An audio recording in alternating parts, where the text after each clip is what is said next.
Hello everyone, you all are watching ISPC simplified. और इस lecture में हम लोग बिहार के ज्योग्राफी को देखने वाले हैं कंप्लीट को। ठीक है ना।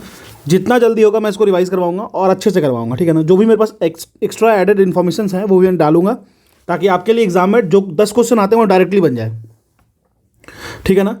ऑलरेडी मैंने ये सोर्स तो आपको पता ही होगा, दृष्टि आईएएस जो घटना चक्र की आती है। ठीक है ना। दृष्टि घटना चक्र की जो मैगजीन आती है ना, पिक्टोरियल रिप्रेजेंटेशन वाली, उसको मैं उठाया हूँ और इसमें बहुत सारे फैक्ट्स मैंने देखे हैं। कुछ एडिशनल फैक्ट डालने पड़ेंगे, लेकिन हाँ ये तो समझ लीजिए कि ये मोर देन सफिशिएंट है एग्जाम के लिए। ठीक है ना। और दूसरी बात ये है कि ऑलरेडी मैंने मॉडर्न इंडियन हिस्ट्री की इसकी पोर्शन करा रखी है, वो आप जाके देख सकते हो। ठीक है। अब चलिए चलते हैं बिहार के भूगोल पे, जिसको हम लोग जियोग्राफी ऑफ बिहार कहेंगे। ठीक है ना। इसमें हम लोग को पढ़ना है जो भी फैक्चुअल इन्फॉर्मेशन आते हैं बिहार के डायरेक्ट एग्जाम में, उसको ही पढ़ेंगे और ज़्यादा वो नहीं करना। ठीक है ना। अगर आपको ये बुक चाहिए तो ये बुक को मैं डाल दूंगा मेरे टेलीग्राम चैनल आईएएसपीसी सिंप्लीफाइड पे, आप आराम से जुड़ जाओ, मिल जाएगा आपको। ठीक है। स्टार्ट करते हैं बिहार की भूगर्भिक संरचना से। ठीक है ना। तो जो भी बिहार की चट्टानें होंगी या फिर जो भी बिहार का जियोमॉर्फोलॉजी होगा, जियोग्राफिकल स्ट्रक्चर होगा, वो हम लोग जानेंगे। ठीक है ना। चलिए पहले इसको पढ़ने से पहले एक चीज़ बताता हूँ मैं आपको। मान लीजिए ये बिहार है,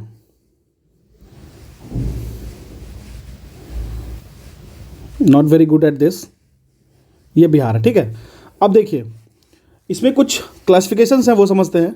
जैसे मान लीजिए ये जो रीजन हो गया ना, ये रीजन, ठीक है ना, यहाँ वाले रीजन में विंध्यन ग्रुप की चट्टानें मिलती हैं। कौन सी ग्रुप? तो विंध्यन। ठीक है ना। याद रखिएगा विंध्यन की बात कर रहा हूँ मैं। ठीक है ना। चलिए अब और समझते हैं इस वाले रीजन में। अब ये जो है ना सबसे ओल्डेस्ट चट्टान है, सबसे ओल्डेस्ट माउंटेन है ये। ठीक है ना। अब समझिए एक चीज़ और। पहली बात तो समझ लीजिए, ये नदर्न रीजन हो गया बिहार का, ये सदर्न रीजन हो गया, ये वेस्ट, ये ईस्ट। ठीक है ना। तो ये हो गया आपको साउथ वेस्ट वाले रीजन में। ठीक है ना। तो ये आपको साउथ वेस्ट रीजन में मिलेगी बिहार के। ठीक है ना। कौन कौन सा जिला पड़ता है उस रीजन में? अगर आप एक मैप रखना अपने पास में, अभी पूरी लेक्चर में एक मैप रखिएगा, उससे आपको ज़्यादा सिंप्लिसिटी होगी। ठीक है ना। जिला कौन कौन सा है यहाँ तो आपको पता होगा, कैमूर है और सोन नदी की घाटी है, सोन रिवर की घाटी, जिसको जो रोहतास में होती है, जो रोहतास में है। ठीक है ना। याद रखिएगा कैमूर रोहतास में, याद रखिएगा। अच्छा ये जो रीजन है थोड़ा मध्य प्रदेश वाले बाउंड्री से टच करता है, तो मध्य प्रदेश में ही तो विंध्यन चट्टानें भी वहाँ भी है ना, सोन नदी तो वहीं से निकलती है। ठीक है। चलिए अब हम लोग देखते हैं, ये पहला रीजन हो गया हमारा। ठीक है। अब देखिए यहाँ से इस पॉइंट से आप कॉर्नर तक आ जाइए। ठीक है। कंप्लीट कॉर्नर नहीं, यहाँ तक आ जाइए। ठीक है। तो वो जो चट्टानें हैं ना वो कौन सी हैं? तो ये हो जाएगी धारवाड़ रॉक्स। अगर आपको दिक्कत हो रहा है तो मैं इसको फिर से ड्रॉ कर देता हूँ, एक मिनट।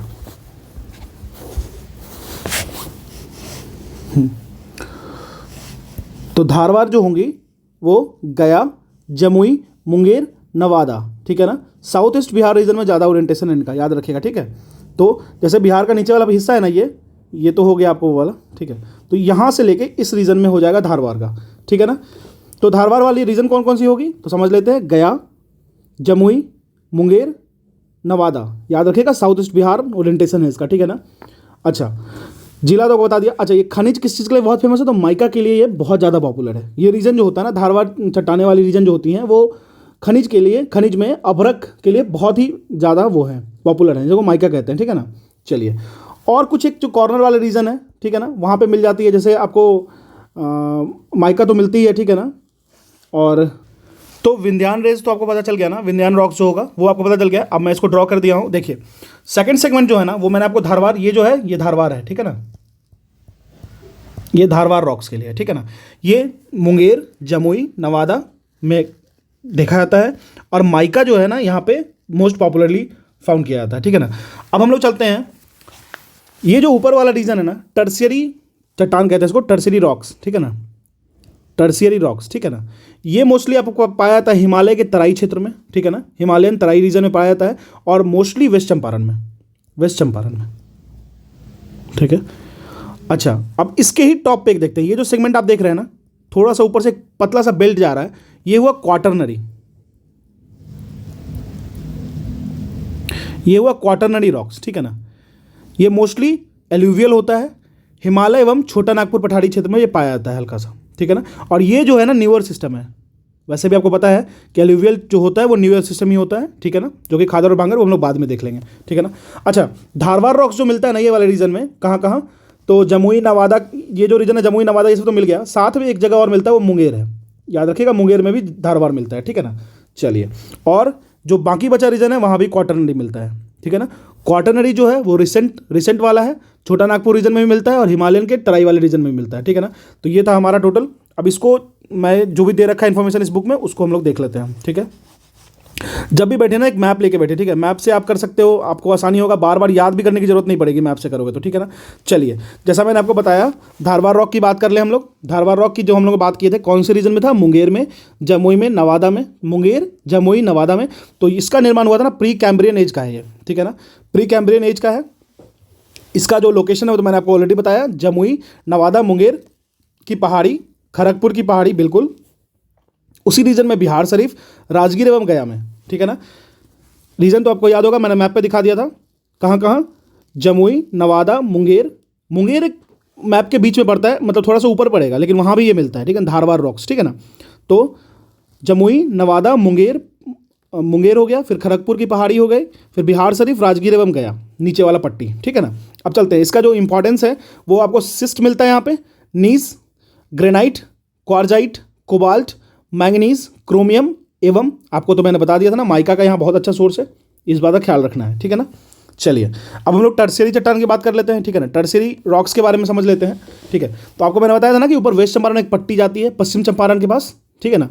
तो देखिए ये इसके कहाँ पे पश्चिम चंपारण में मिलेगा, सोमेश्वर पहाड़ी, ठीक है ना, वहाँ मिलेगा। हिमालय के तराई रीजन में मिलेगा, ठीक है ना। इसका इंपॉर्टेंस क्या है, यहाँ पे क्या क्या मिलता है मिनरल्स में, तो कॉग्लोमेरेट, ठीक है ना, बालू पत्थर यहाँ मिलता है, चूना पत्थर भी मिलता है, ठीक है ना। अच्छा, यहाँ पे संभावित है कि तेल भंडार भी है, लेकिन ऐसा खोजा नहीं गया अभी तक, ठीक है ना।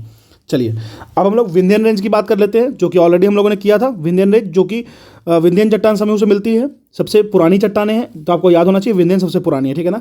कैमूर, सोन घाटी जो रोहतास के रीजन में मिलती थी, ठीक है ना। निचला विंध्यन क्रम आपको पता ही है, जहाँ मैंने दिखाया रोहतास जिला के पास। ऊपरी अगर हम विंध्यन क्रम की बात करें तो रोहतास एवं कैमूर दोनों, जहाँ सोन घाटी कहते हैं उसको, ठीक है ना।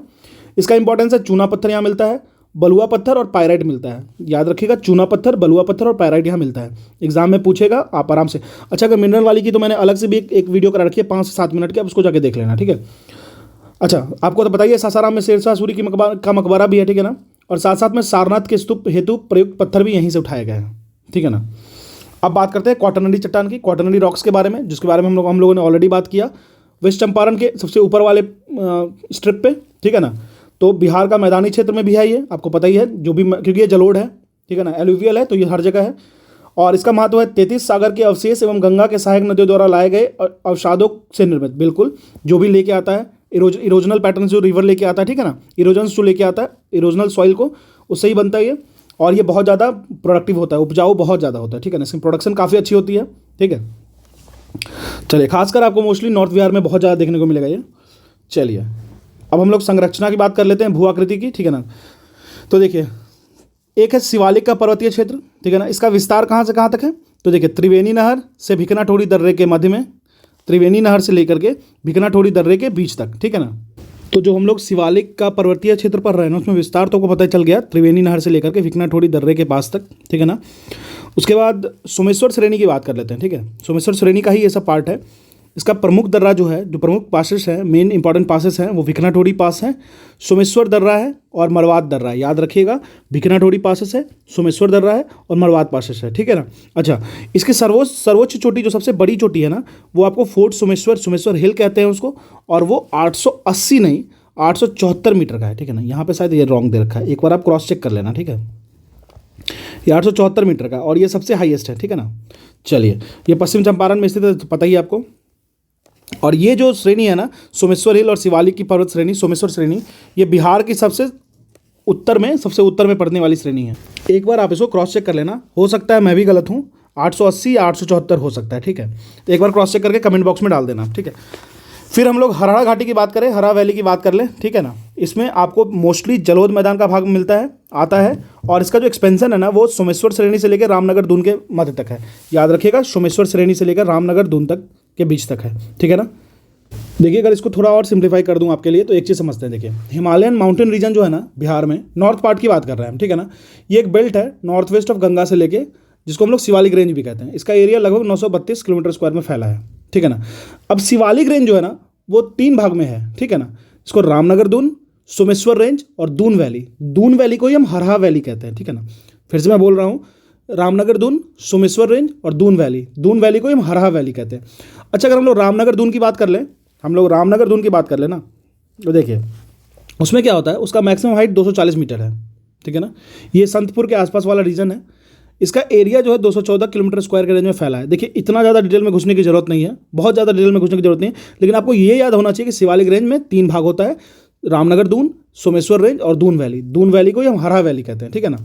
चलिए अच्छा, और हर पीक में जो भी दून पढ़ाएंगे, रामनगर, सोमेश्वर या दून वैली या हरहा वैली, इसके सब में से जो हाईएस्ट पीक होगी उसको ध्यान रखना है बस, ठीक है ना। क्वेश्चन ने पूछ दिया रामनगर दून की हाईएस्ट पीक कितनी है, तो आपको बता देना है 240 मीटर है, ठीक है ना। इस चीज़ का ख्याल रखना है। अच्छा अब हम लोग सोमेश्वर रेंज की बात कर लें तो ये अपर पार्ट होता है, लगभग 75 किलोमीटर स्क्वायर में फैला होता है, ठीक है ना।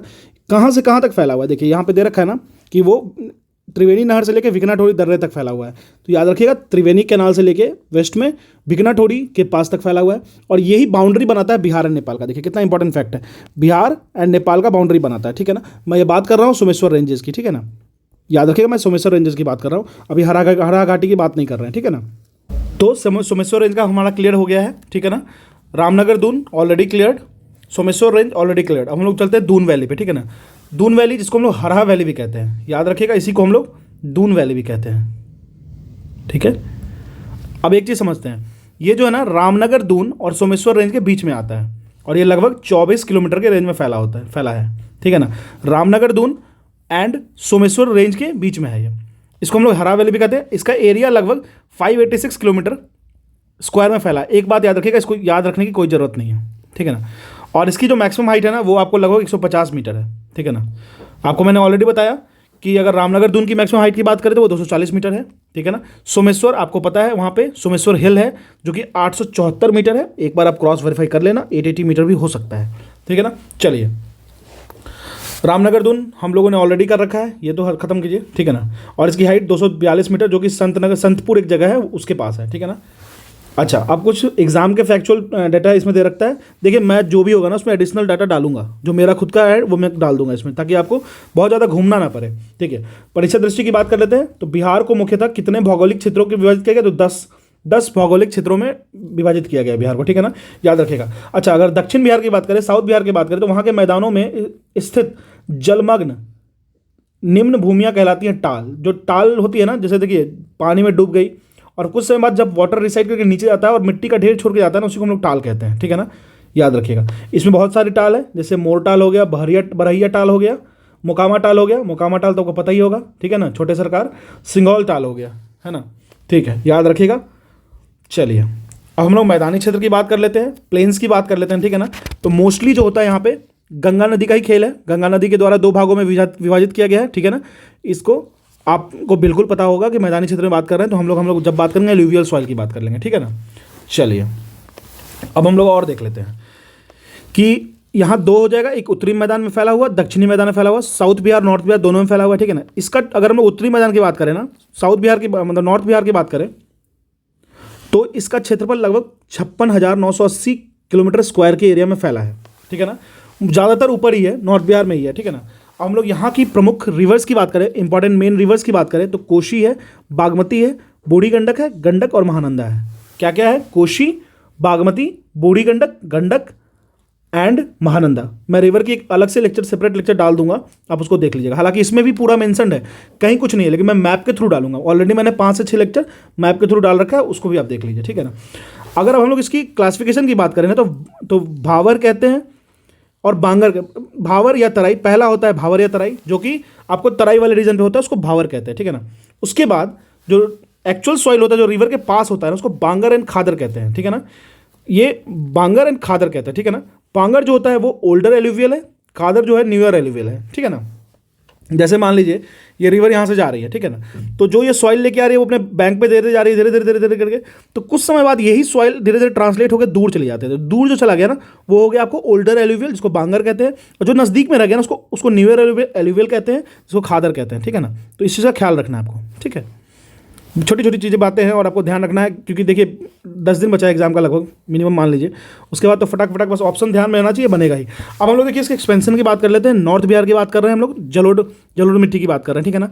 तो ये प्लेन्स की बात कर रहे हैं। तो नॉर्थ बिहार में इसका विस्तार कहाँ से कहाँ तक है?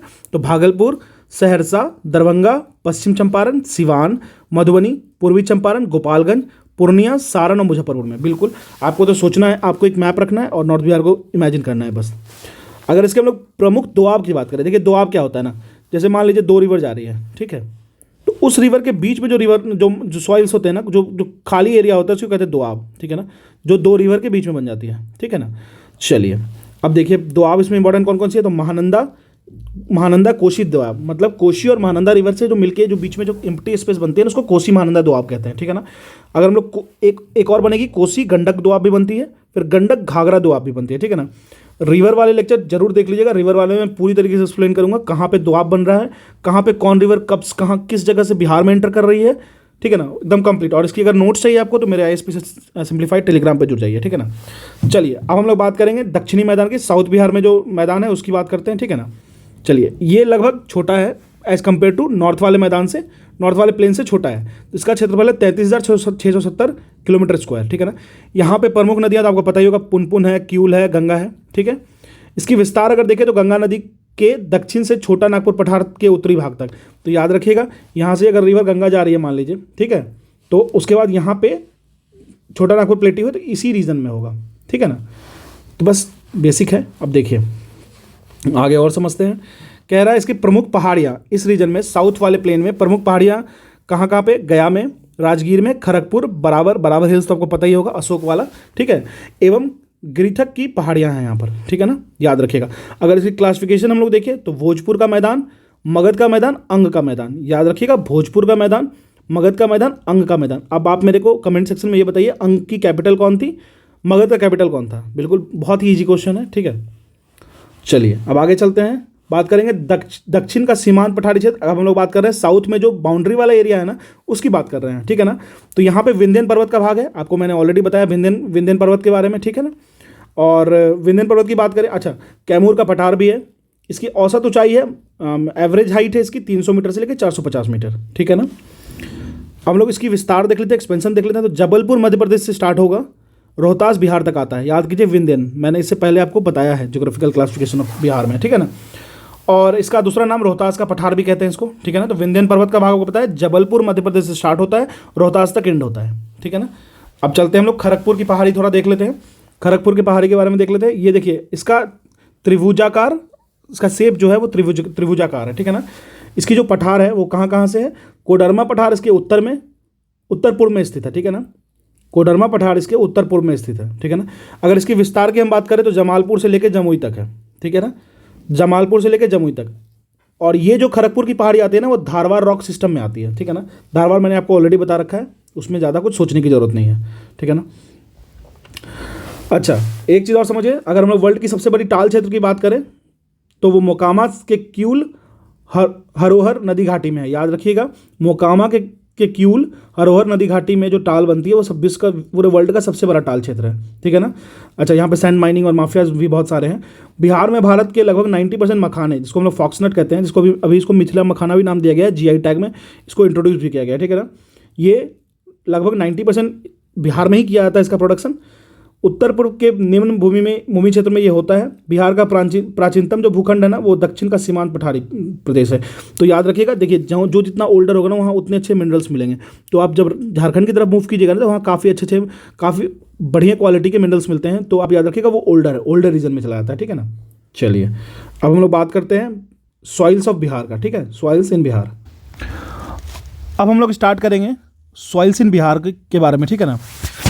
तो देखिए कन्फ्यूज़न थोड़ा भी नहीं होगा, आप बस कैरी फॉरवर्ड कीजिए।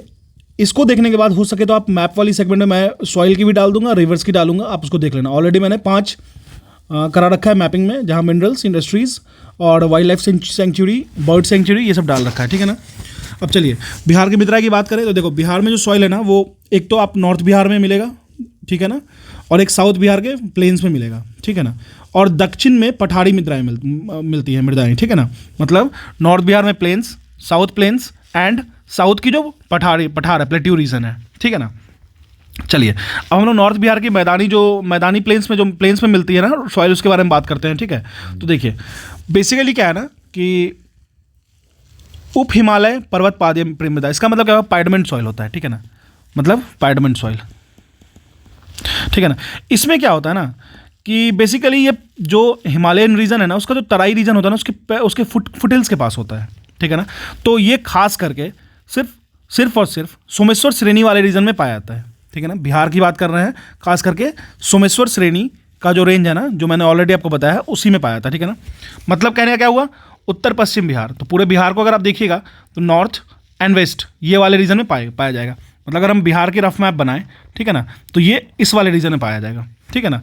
टू बी वेरी केयरफुल, कहाँ मिलता है इसको ध्यान रखना है। पाइडमेंट सॉइल की बात मैंने आपको बता दी। इसका जो कलर होता है ना वो हल्का भूरा या पीला होता है, ठीक है ना, गहरा भूरा या पीला होता है, ठीक है ना। अगर इसकी हम लोग विशेषता की बात करें तो इसमें जैविक पदार्थों की अधिकता होती है। इसमें एक तरीके से कंपोनेंट्स बहुत होते हैं, जो कि बायोलॉजिकल कंपोनेंट्स हो गए या फिर ऑर्गेनिक कंपोनेंट्स काफ़ी ज़्यादा होते हैं, ठीक है ना।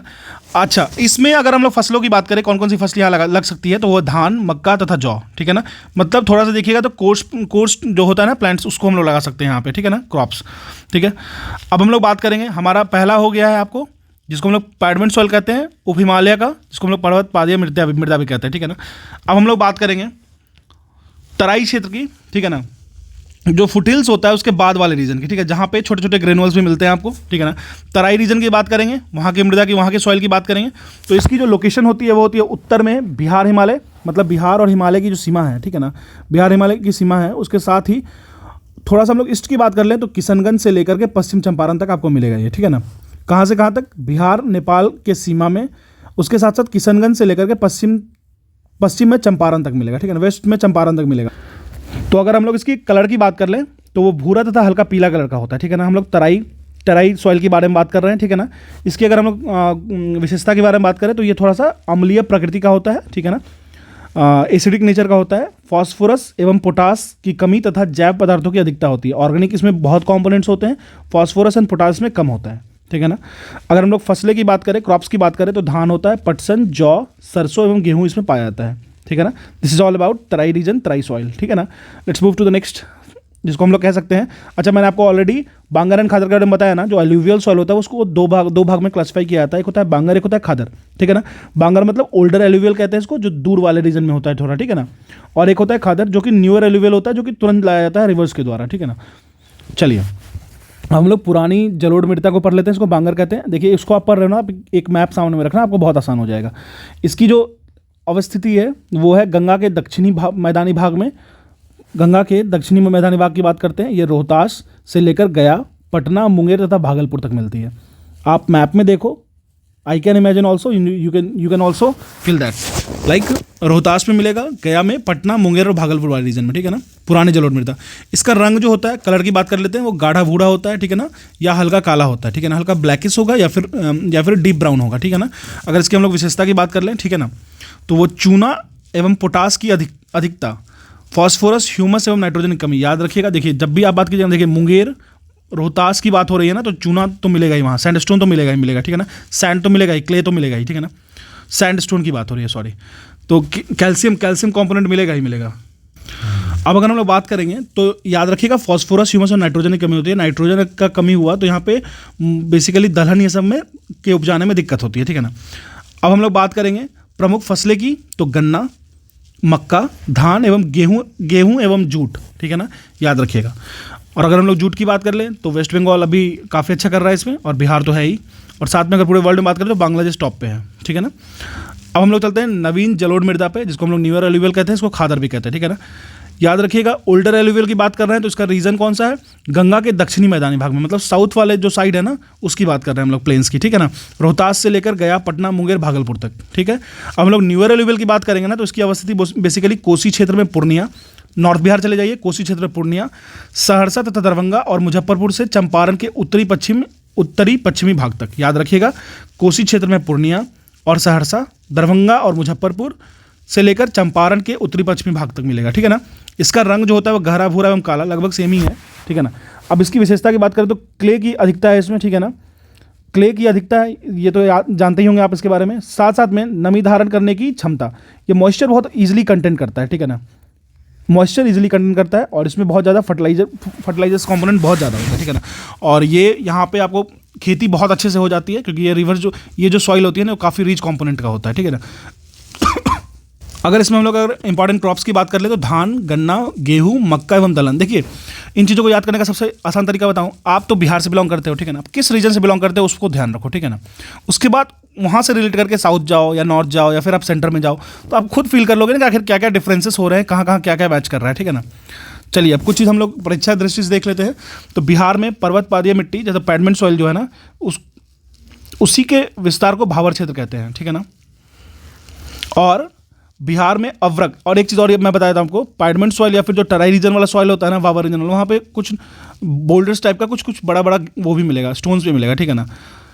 चलिए अब हम लोग बिहार में अवरक मूलक मिट्टी, जो कि माइका जहाँ मिलता है वो कहाँ प्राप्त होता है, तो नवादा जिला में बहुत ज़्यादा माइका मिलता है, ठीक है ना। ये इस बात का ख्याल रखना है। अब चलते हैं हम लोग बाल सुंदरी मृदा पे चलते हैं। देखिए ये लोकल नेम है, लोकली गिवन नेम है, ठीक है ना। तो बाल सुंदरी मृदा की बात करेंगे तो ये कहाँ कहाँ मिलता है, देखिए बांगर की दक्षिण दिशा में, पूर्णिया, सहरसा, दरभंगा, मुजफ्फरपुर, चंपारण एवं सारण जिले में। याद रखिएगा बांगर सॉइल जो होती है, जो ओल्डर एलुवियल होती है, उसके दक्षिण साइड में, साउथ साइड में पूर्णिया, सहरसा, दरभंगा, मुजफ्फरपुर, चंपारण और सारण जिले में मिलता है, ठीक है ना। इसका भी रंग गहरा भूरा और एवं सफ़ेद होगा। यहाँ पे काला नहीं सफ़ेद है, ये इस बात का ख्याल रखना है, ठीक है ना। सुंदरी से सफ़ेद याद रखिए, कुछ ट्रिक बना लीजिए, आपके लिए आसान होगा, ठीक है ना। अब हम लोग बात करते हैं इसकी विशेषता की। तो इसमें चूने की अधिकता होती है, ठीक है ना, और क्षारीय प्रवृत्ति का होता है, और ये कम उर्वर होता है, मतलब ये थोड़ा बेसिक कैरेक्टरिस्टिक का होगा, ठीक है ना। और उपजता कम होगी इसमें। अब अगर हम इसमें प्रोमिनेंट क्रॉप्स की बात करें तो कौन कौन सा होता है, धान, गेहूं, मक्का, गन्ना, तंबाकू, आम, लीची एवं केला, ठीक है ना। याद रखिएगा हम लोग बलसुंदरी मिट्टी के बारे में बात कर लिए। लोकेशन आपको पूर्णिया, सहरसा, दरभंगा, मुजफ्फरपुर, चंपारण एवं सारण जिला, ठीक है ना। अब आते हैं हम लोग करेल केवाल मृदा पे, ठीक है ना। करेल केवाल सॉइल जो होता है वो बेसिकली क्या होता है ना, बक्सर, जहानाबाद, रोहतास, मुंगेर, भोजपुर, पटना, भागलपुर, औरंगाबाद जिला। याद रखिएगा एक तरीके से नहीं, ये ओल्डर एलुवियल होता है, ठीक है ना, जो साउथ बिहार में मिलता है, ठीक है ना। रंग इसका पीला एवं गहरा भूरा होगा।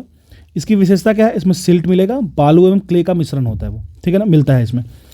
करेल मृदा जो होता है वो क्षारीय, केवाल मृदा जो होता है अम्लीय। इसमें दोनों करेल केवाल दो टाइप का सॉइल है, ठीक है ना, उसी के आसपास वाले रीजन में। करेल जो होता है वो बेसिक होता है, केवल जो होता है वो अम्लीय होता है, एसिडिक होता है, ठीक है ना। याद रखिएगा जल ग्रहण की क्षमता अच्छी होती है और साथ साथ उर्वरक भी होता है, ठीक है ना, इस बात का ख्याल रखिएगा। अब अगर हम लोग इसमें प्रमुख फसलें की बात करें, प्रोमिनेंट क्रॉप्स की बात करें तो गेहूं, धान, बाजरा एवं अरहर मिलता है उसमें, ठीक है ना। चलिए ये तो हो गया हमारा करेल केवाल भी हो गया, बल सुंदरी मृदा भी हो गया, ठीक है ना। अब हम लोग कुछ बात कर लेते हैं ना कि दक्षिण बिहार में मैदानी मृदा, जो भी साउथ बिहार में है, उसमें जो प्लेन्स की जो सॉइल मिलती है उसके बारे में। तो एक है कगारी मृदा, ठीक है ना। ये कहाँ मिलता है, गंगा के दक्षिणी एवं सोन, क्यूल एवं फल्गु नदी के किनारे। याद रखिएगा साउथ बिहार की बात कर रहे हैं तो गंगा के दक्षिण में या फिर सोन, क्यूल एंड फल्गु नदी के किनारे मिलता है। इसका रंग होता है भूरा, ठीक है ना। इसमें ना चूना बहुत पाया जाता है, तो चूने इसमें खासकर बहुत ज़्यादा इंपॉर्टेंस होता है, चूना की इसमें बहुत ज़्यादा अधिकता होती है।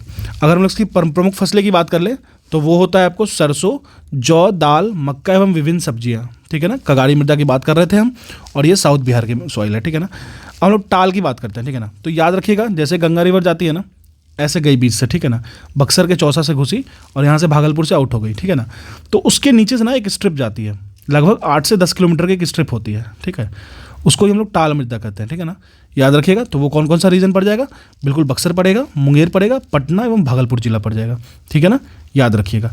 अब इसका रंग जो होता है वो धूसर रंग होता है, ठीक है ना। और इसकी विशेषता अगर हम जानें तो जलमग्न क्षेत्र, हमेशा वाटर में डूबा रहता है, ठीक है ना, ये तो आपको पता ही होगा। दोमक व चिका, ठीक है ना, जैसे क्ले मृदा की प्रधानता होती है, इसमें क्ले सॉइल होता है, ठीक है ना। और इसमें जो दाना होता है ना सॉइल्स का वो मोटा मोटा होता है, ठीक है ना।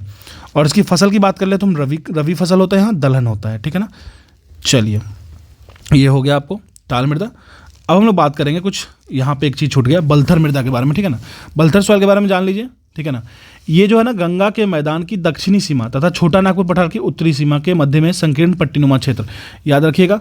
जैसे मान लीजिए ये नीचे झारखंड है, ठीक है ना, यहाँ से गंगा रिवर जाती है, ठीक है। तो ये छोटा नागपुर प्लेटू के ऊपर और गंगा के दक्षिणी भाग में यहाँ पे कुछ रीजन में मिल जाता है आपको, ठीक है ना, यहाँ वाले रीजन में, साइड वाले में। तो इसकी जो आपको मिल जाएगी आराम से किसके, छोटा नागपुर प्लेटियो और गंगा के साउथ वाले रीजन में, ठीक है ना। अब इसकी रंग की बात कर ले, वो पीलापन के लिए या फिर रेड कलर का होता है, ठीक है ना, हल्का येलोइश रेड जो होता है ना, उसी वही कलर का होता है ये। इसकी विशेषता हम लोग समझे तो ये एसिडिक का होता है, एसिडिक बिहेवियर का होता है, और ये थोड़ा सा उर्वरता कम होता है इसमें, ठीक है ना। और एक चीज़ याद कर ले, प्रमुख फसलें की बात कर ले, आलू यहाँ होता है, ज्वार, बाजरा, अरहर, ठीक है ना, याद रखिएगा, ठीक है ना। और यहाँ रेड कलर की होने का मतलब आयरन ऑक्साइड यहाँ पे पाया, आयरन ऑक्साइड की वजह से इसमें रेडिश कलर का कंपोनेंट आ जाता है, ठीक है ना। चलिए अब आगे हम लोग मूव करते हैं, कुछ हम लोग और शॉर्ट नोट्स देख लेते हैं। बिहार में अब एक बात हम लोग समझ लेते हैं, बिहार में जो पाइडमेंट स्वयं मिट्टी पाई जाती है ना, वो पश्चिम चंपारण के पश्चिमोत्तर भाग में मिलती है। बिल्कुल, अगर आप मैप देखोगे तो मैप अगर ये है बिहार का, ठीक है ना, ठीक है, तो यहाँ वाले रीजन में एकदम ऊपर वाले टिप वाले रीजन में मिलती है, ठीक है ना, याद रखिएगा। मुजफ्फरपुर, दरभंगा तथा चंपारण जिले में पाई जाने वाली मृदा ये है। मृदा कौन सी है, नवीन जलोढ़ मृदा, ठीक है ना, न्यूअर एलुवियल सॉइल कहते हैं इसको, न्यूअर एलुवियल सॉइल कहेंगे, ठीक है ना। तो आप जहाँ हो बिहार में उससे थोड़ा सा रेफरेंस लो, आपको इजी से याद होगी, रटना तो जरूरत ही नहीं है इसमें, ठीक है ना। अब हम लोग दक्षिण के संकीर्ण पठार की मृदा की बात कर लेते हैं, जो साउथ बिहार में, जैसे मान लीजिए ये बिहार का साउथ वाला पार्ट है, ठीक है ना, तो यहाँ इस छोटा सा इस रीजन में कौन सी सॉइल होगी, इसको हम लोग थोड़ा सा देख लेते हैं, ठीक है ना, क्योंकि वो भी तो बिहार का ही पार्ट है, ठीक है। चलिए दक्षिण के संकीर्ण पठार की मृदा की बात कर लेते हैं, तो यहाँ पे ना रेड सैंडी सॉइल बहुत मिलता है, रेड सैंडी सॉइल यहाँ बहुत मिलता है। जैसे हम लोग बात करते हैं कहाँ रेड सैंडी सॉइल मिलेगा, तो ये आपको मिलेगा रोहतास में एंड कैमूर जिला में। तो ये जो बिहार का रीजन है ना, यहाँ इस कोने वाले में रोहतास और कैमूर में काफ़ी मिलता है। इसका रंग लाल या पीला होता है। विशेषता क्या है इसकी, क्वालिटीज़ क्या है, तो बालू की अधिकता है, सैंड बहुत ज़्यादा है इसमें, ह्यूमस की मात्रा, ठीक है ना, ह्यूमस भी है, और ये फर्टिलाइज कम है, ठीक है ना, फर्टिलाइजेशन इसमें कम होती है, ठीक है ना। चलिए अब हम लोग इसकी प्रमुख फसल की बात कर लेते हैं, तो बाजरा, मक्का तथा ज्वार, याद रखिएगा, बाजरा, मक्का तथा ज्वार, ठीक है ना, जो कोर्स ग्रेन होते हैं ना, जो मोटे अनाज होते हैं ना, वही हो सकेगा, ठीक है ना। अब हम लोग ये तो लाल बलुई मृदा की बात होगी, अब हम लोग लाल व पीली मृदा की बात कर लेते हैं, मतलब रेड एंड येलो सॉइल की बात कर लेते हैं, ठीक है, रेड येलो सॉइल की बात कर लेते हैं। तो ये इसकी जो प्रेजेंस है वह कहाँ है, तो दक्षिण पूर्व बिहार, ठीक है ना, बांका में, जमुई, नवादा तथा गया, मुंगेर एवं औरंगाबाद की पठारी रीजन, ठीक है ना, याद रखिएगा। दक्षिण पूर्व बिहार की बात कर रहे हैं, बांका, जमुई, नवादा, गया, मुंगेर व औरंगाबाद की पठारी रीजन, ठीक है ना। इसका रंग जो होता है रेड होता है, ठीक है ना, और इसमें आयरन ऑक्साइड की वजह से, लौह तत्व की अधिकता की वजह से रेड होता है, और ये थोड़ा कम उर्वर होता है, ठीक है ना। अब प्रमुख फसलें की बात कर ले, दलहन एवं मोटे अनाज, ठीक है ना, इसमें कुछ समझना नहीं है, बेसिक अगर आप सोचोगे जियोग्राफी से तो भी आप इसमें डिसाइड कर सकते हो कि आखिर यहाँ क्या हो सकता है प्रोडक्शन में, ठीक है ना। चलिए अब हम लोग कुछ और देख लेते हैं परीक्षा दृष्टि से। तो बिहार में अधिक वर्षा के कारण बृहद स्तर पर जूट की कृषि होती है। बिल्कुल, बहुत ज़्यादा ही यहाँ पे वर्षा होता है, इसके वजह से जूट, देखिए जूट में क्या होता है ना, उसके प्रोसेसिंग के लिए ना बहुत ज़्यादा वो चाहिए, पानी चाहिए, ठीक है ना। तो याद रखिएगा ये हमेशा उत्तर पूर्वी बिहार में ये होता है, मतलब नॉर्थ ईस्ट बिहार में काफ़ी होता है, किशनगंज, कटिहार, पूर्णिया वाले रीजन में, ठीक है ना। अब हम लोग और जानते हैं, बिहार में लगभग 90% क्षेत्रफल पर विस्तृत मृदा है, जलोढ़ मृदा, एल्यूवियल सॉइल। बिल्कुल, बिहार में प्लेन्स जो है बहुत फ्लड आता है, ये भी एक रीजन है, और जलोढ़ मृदा, एल्यूवियल सॉइल यहाँ काफ़ी पाया जाता है, खासकर न्यूअर एल्यूवियल, ठीक है ना, 90% रीजन में न्यूअर एल्यूवियल मिलेगा आपको। धान और जूट के लिए जो मृदा है वो खादर मृदा बहुत ज़्यादा इंपॉर्टेंट है। खादर मृदा जो है वो धान और जूट के लिए काफ़ी इंपॉर्टेंट है, तो उसके लिए खादर मृदा काफ़ी इंपॉर्टेंट है, ठीक है ना। खादर कहने का मतलब न्यूअर एल्यूवियल, ठीक है ना। और जो 90% मैंने बोला ना क्षेत्रफल में, वो टोटल एल्यूवियल की बात हो रही है, ठीक है। बिहार का दाल का कटोरा किसे कहते हैं, वो मोकामा टाल होता है। टाल मैंने आपको कहा जो बहुत समय तक मैक्सिमम टाइम पानी में डूबा होता है, ठीक है ना। तो यहाँ से आप कौन है आपको पता ही है, अनंत सरकार, ठीक है ना, कौन नहीं जानता उनको। चलिए अब बात करते हैं हम लोग कुछ और फैक्ट्स के बारे में। पुराने बिहार की कितनी % जमीन लेकर झारखंड राज्य का गठन हुआ, तो लगभग 45.85% झारखंड में चला गया बिहार का लैंड का, ठीक है ना, 45.85%। याद इसलिए रखना है क्योंकि आप बीपीएससी देने जा रहे हो, कोर फैक्ट। विम बांध वन्य जीव अभयारण्य जो नेशनल पार्क है वो कहाँ स्थित है, वो मुंगेर जिला में है। बिल्कुल, विम बांध मैंने already national park and wild life sanctuary करा रखा है, आप जाके देख सकते हो। BPSC Bihar special simplified through maps करके डाल रखा है प्लेलिस्ट में। बिहार का अधिकांश भाग जो है वो आच्छादित है, ठीक है ना, कछाड़ी मिट्टी या दोमट मिट्टी से, ठीक है ना, ये तो बिल्कुल। अच्छा, बिहार के में दामोदर नदी प्रवाहित होती है कहाँ, तो व्रंस घाटी से, ठीक है, याद रखिएगा, व्रंस घाटी से। रिवर में इसको और एक्सप्लेन करेंगे। चलिए, बिहार की नदियाँ आ ही गई, अब इसको अच्छे समझते हैं बिल्कुल, ठीक है। अब जो हम लोग का नेक्स्ट चैप्टर स्टार्ट होने वाला है वो बिहार की नदियाँ हैं, ठीक है ना। उसमें गंगा नदी सबसे पहले और प्रोमिनेंट रिवर है जो बिहार को लगभग हाफ में डिवाइड करती है, ठीक है ना। अब देखिए गंगा के बारे में जानते हैं। ये बिहार में प्रवेश कहाँ से करती है, ये बीपीएससी का काफ़ी फेवरेट क्वेश्चन है। चौसा में इंटर करती है और ये है बक्सर में, ठीक है ना। चौसा जो है वो बक्सर जिला में है, ठीक है ना। अच्छा, एक चीज़ और समझिए, इसकी जो लंबाई है ना बिहार में वो 445 किलोमीटर है, ठीक है ना। और अगर पूरे इंडिया की बात करें तो ये 2525 किलोमीटर है, ठीक है ना। और इसकी जो पूरी कैचमेंट एरिया है ना वो 15,165 वर्ग किलोमीटर है बिहार में। बिहार में कैचमेंट एरिया अगर हम लोग बात करें तो 15,165 स्क्वायर किलोमीटर है, ठीक है ना। अच्छा, अब पहले हम एक चीज़ समझ लेते हैं। पहले समझ लीजिए कि ये बिहार है और ये बीच से गंगा रिवर गई हुई है, ठीक है ना। तो यहाँ आप इंटर की चौसा में, जो बक्सर है, बक्सर के चौसा से इंटर की और निकलते वक्त यहाँ पे भागलपुर से निकल गई, ठीक है। भागलपुर में बिहार को लिफ्ट कर दी, ठीक है ना। चलिए अब आगे देखते हैं, ठीक है ना। अब कुछ ज़िले हैं, एक चीज़ तो समझ लीजिए, नंबर ऑफ़ आपको डिस्ट्रिक्ट्स भी याद रखने, कितने गंगा के किनारे हैं, ठीक है ना। तो 12 ज़िले हैं जो गंगा के किनारे हैं। ये बीपीएससी पूछ रखा है एग्जाम में, इसलिए मैं आपसे पूछ रहा हूँ, ठीक, बता रहा हूँ, ठीक है ना। तो देखिए 12 ज़िले टोटल हैं जो गंगा के किनारे बसे हुए हैं। भोजपुर, सारण, बक्सर, वैशाली, पटना, बेगूसराय, खगड़िया, समस्तीपुर, कटिहार, भागलपुर, लखीसराय तथा मुंगेर जिला। याद रखिएगा, भोजपुर, सारण, बक्सर, वैशाली, पटना। पटना में इसकी सर्वाधिक लंबाई है, सबसे ज़्यादा लेंथ अगर ये क्रॉस करती है तो पटना से ही करती है, ठीक है ना। बेगूसराय, खगड़िया, समस्तीपुर, कटिहार, भागलपुर, लखीसराय तथा मुंगेर जिला, ठीक है ना। और उत्तर दिशा की सहायक नदियों की बात करें जो नॉर्थ से इसमें आके मिलती है ट्रिब्यूटरी की तरह, वो है घाघरा, गंडक, बूढ़ी गंडक, कोशी, महानंदा तथा बागमती रिवर, ठीक है ना। याद रखिएगा किसकी किसकी बात कर रहा हूँ। तो गंडक, चलिए मैं आपको बना के ही दिखा देता हूँ, ठीक है ना। चलिए, सबसे पहली रिवर अगर आप हम लोग बात करेंगे ना तो देखिए घाघरा रिवर सबसे पहले इधर यूपी वाले रीजन से आएगी, यहाँ इंटर करेगी, ठीक है ना, घाघरा, ठीक है। मैं फुल नेम नहीं रखता हूँ, स्पेस की थोड़ी कमी है, ठीक है ना। अब देखते हैं, देखिए नेक्स्ट जो आएगी ना वो आपको गंडक आती है, ठीक है, गंडक। फिर हम लोग आगे बात करें तो बूढ़ी गंडक, ठीक है ना, बूढ़ी गंडक हो जाएगी ये बीजी। अब देखिए और आगे देख लेते हैं, आगे देखिए बूढ़ी गंडक हो गया। अब कोशी, महानंदा तथा बागमती रिवर। एक चीज़ समझिए, महानंदा तो आपको इधर से बंगाल वाले रीजन से, सिक्किम वाले रीजन से आती है, ठीक है ना, यहाँ मिक्स हो जाएगी। और यहाँ पे आप समझ लो ये कोशी हो जाएगी, ठीक है। एक कमला रिवर है, वो ट्रिब्यूटरी हुई किसकी, तो आपको वो कह सकते हो आपकी कोशी की ट्रिब्यूटरी है, ठीक है ना। ये कमला हो गई और इसी के साथ बागमती जो होती है इस तरीके से आती है और ऐसे मिल जाती है, ठीक है ना। तो ये है सारी नॉर्थ की रिवर, कौन कौन सी है, घाघरा, गंडक, बूढ़ी गंडक, कोशी, महानंदा, बागमती रिवर, ठीक है ना। इसको याद रखिएगा, ये महानंदा है, ठीक है ना। टोटल लेंथ इसकी 445 किलोमीटर है, ये तो ठीक है, ये हमें पता चल गया। बिहार की बात कर रहा हूँ मैं। अब हम लोग दक्षिण दिशा से जो संगम इसमें मिक्स होती है वो देख लेते हैं, ठीक है ना। तो देखिए पहले तो आप एक चीज़ समझ लीजिए कि सबसे पहली रिवर जो मिक्स होती है दक्षिण से, साउथ वाले रीजन से, तो वो आपको है कर्मनाशा, ठीक है ना, कर्मनाशा, ठीक है ना, कर्मनाशा रिवर है। दूसरी है आपको सोन रिवर। अच्छा, कर्मनाशा रिवर एक चीज़ और है, यूपी और बिहार से रिवर बाउंड्री बनाती है, मतलब वो रिवर ही बाउंड्री होती है बिहार और यूपी के बीच में, ठीक है ना, ठीक है। अब एक चीज़ समझते हैं, इस दोनों के बीच में एक आ जाएगा आपको एक और रिवर, वो है आपको सोन रिवर, ठीक है ना, सेकंड है सोन रिवर, ठीक है। उसके बाद हम लोग और आगे मूव करेंगे तो एक आ जाएगा पुनपुन, ये हो जाएगी पुनपुन, ठीक है, ठीक है ना। कर्मनाशा हो गया, सोन हो गया, पुनपुन हो गया, कर्मनाशा हो गया, ठीक है ना।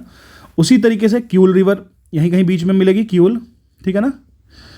और एक चीज़ समझते हैं, उसके बाद फल्गु, फल्गु रिवर की बात कर ले तो फल्गु इससे पहले ही मिलती है, फल्गु यहीं कहीं मिल जाएगी फल्गु, ठीक है ना। और अजय तो इसके बाद आती है, ठीक है ना, अजय और हरोहर रिवर उसके बाद आती है, ठीक है ना। तो यही है बेसिक गंगा का जो रिवर का जो पूरा का पूरा मैप है ना, वो यही है, ठीक है ना। आप देख लेना एक बार।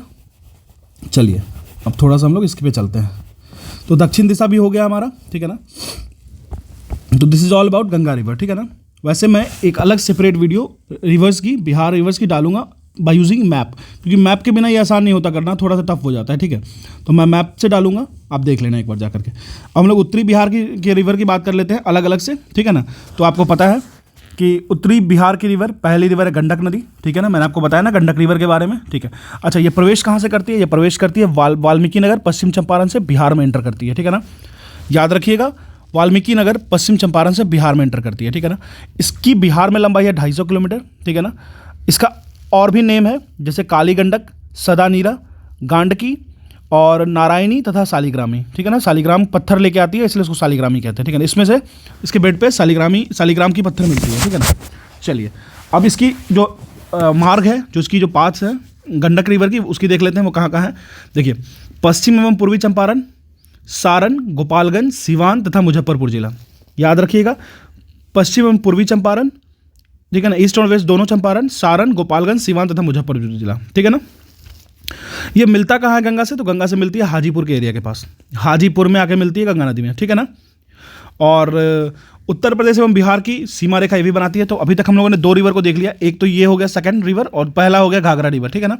ये दोनों यूपी के साथ बॉर्डर बनाती है। तो ये भी एक चीज़ जान लीजिएगा, जो रिवर है ये यूपी के साथ बॉर्डर बनाती है वो है घाघरा, गंडक, कर्मनाशा एंड गंगा। कौन कौन है एक बार समझ लीजिए, ये एग्जाम में पूछता है इसलिए मैं बता दे रहा हूँ।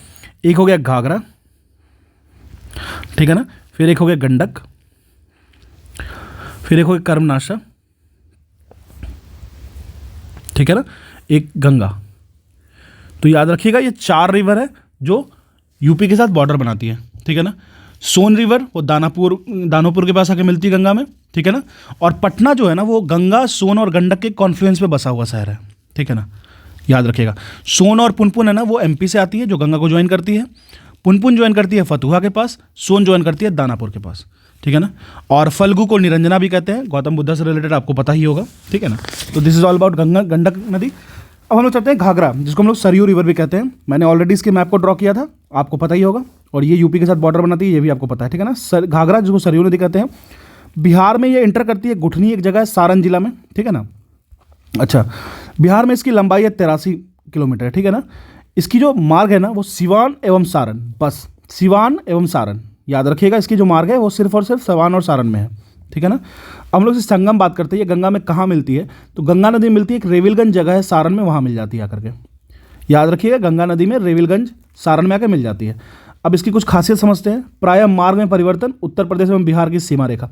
याद रखिएगा, हमेशा ये अपनी रास्ता चेंज करती है, ठीक है ना, मार्ग को परिवर्तित करती है। और ये बिहार और यूपी की बॉर्डर भी बनाती है, ठीक है ना। इसकी जो सहायक नदी है कौन कौन सी है? राप्ती, महाकाली रिवर, ठीक है ना। राप्ती और महाकाली रिवर इसकी ट्रिब्यूटरी है, ठीक है ना।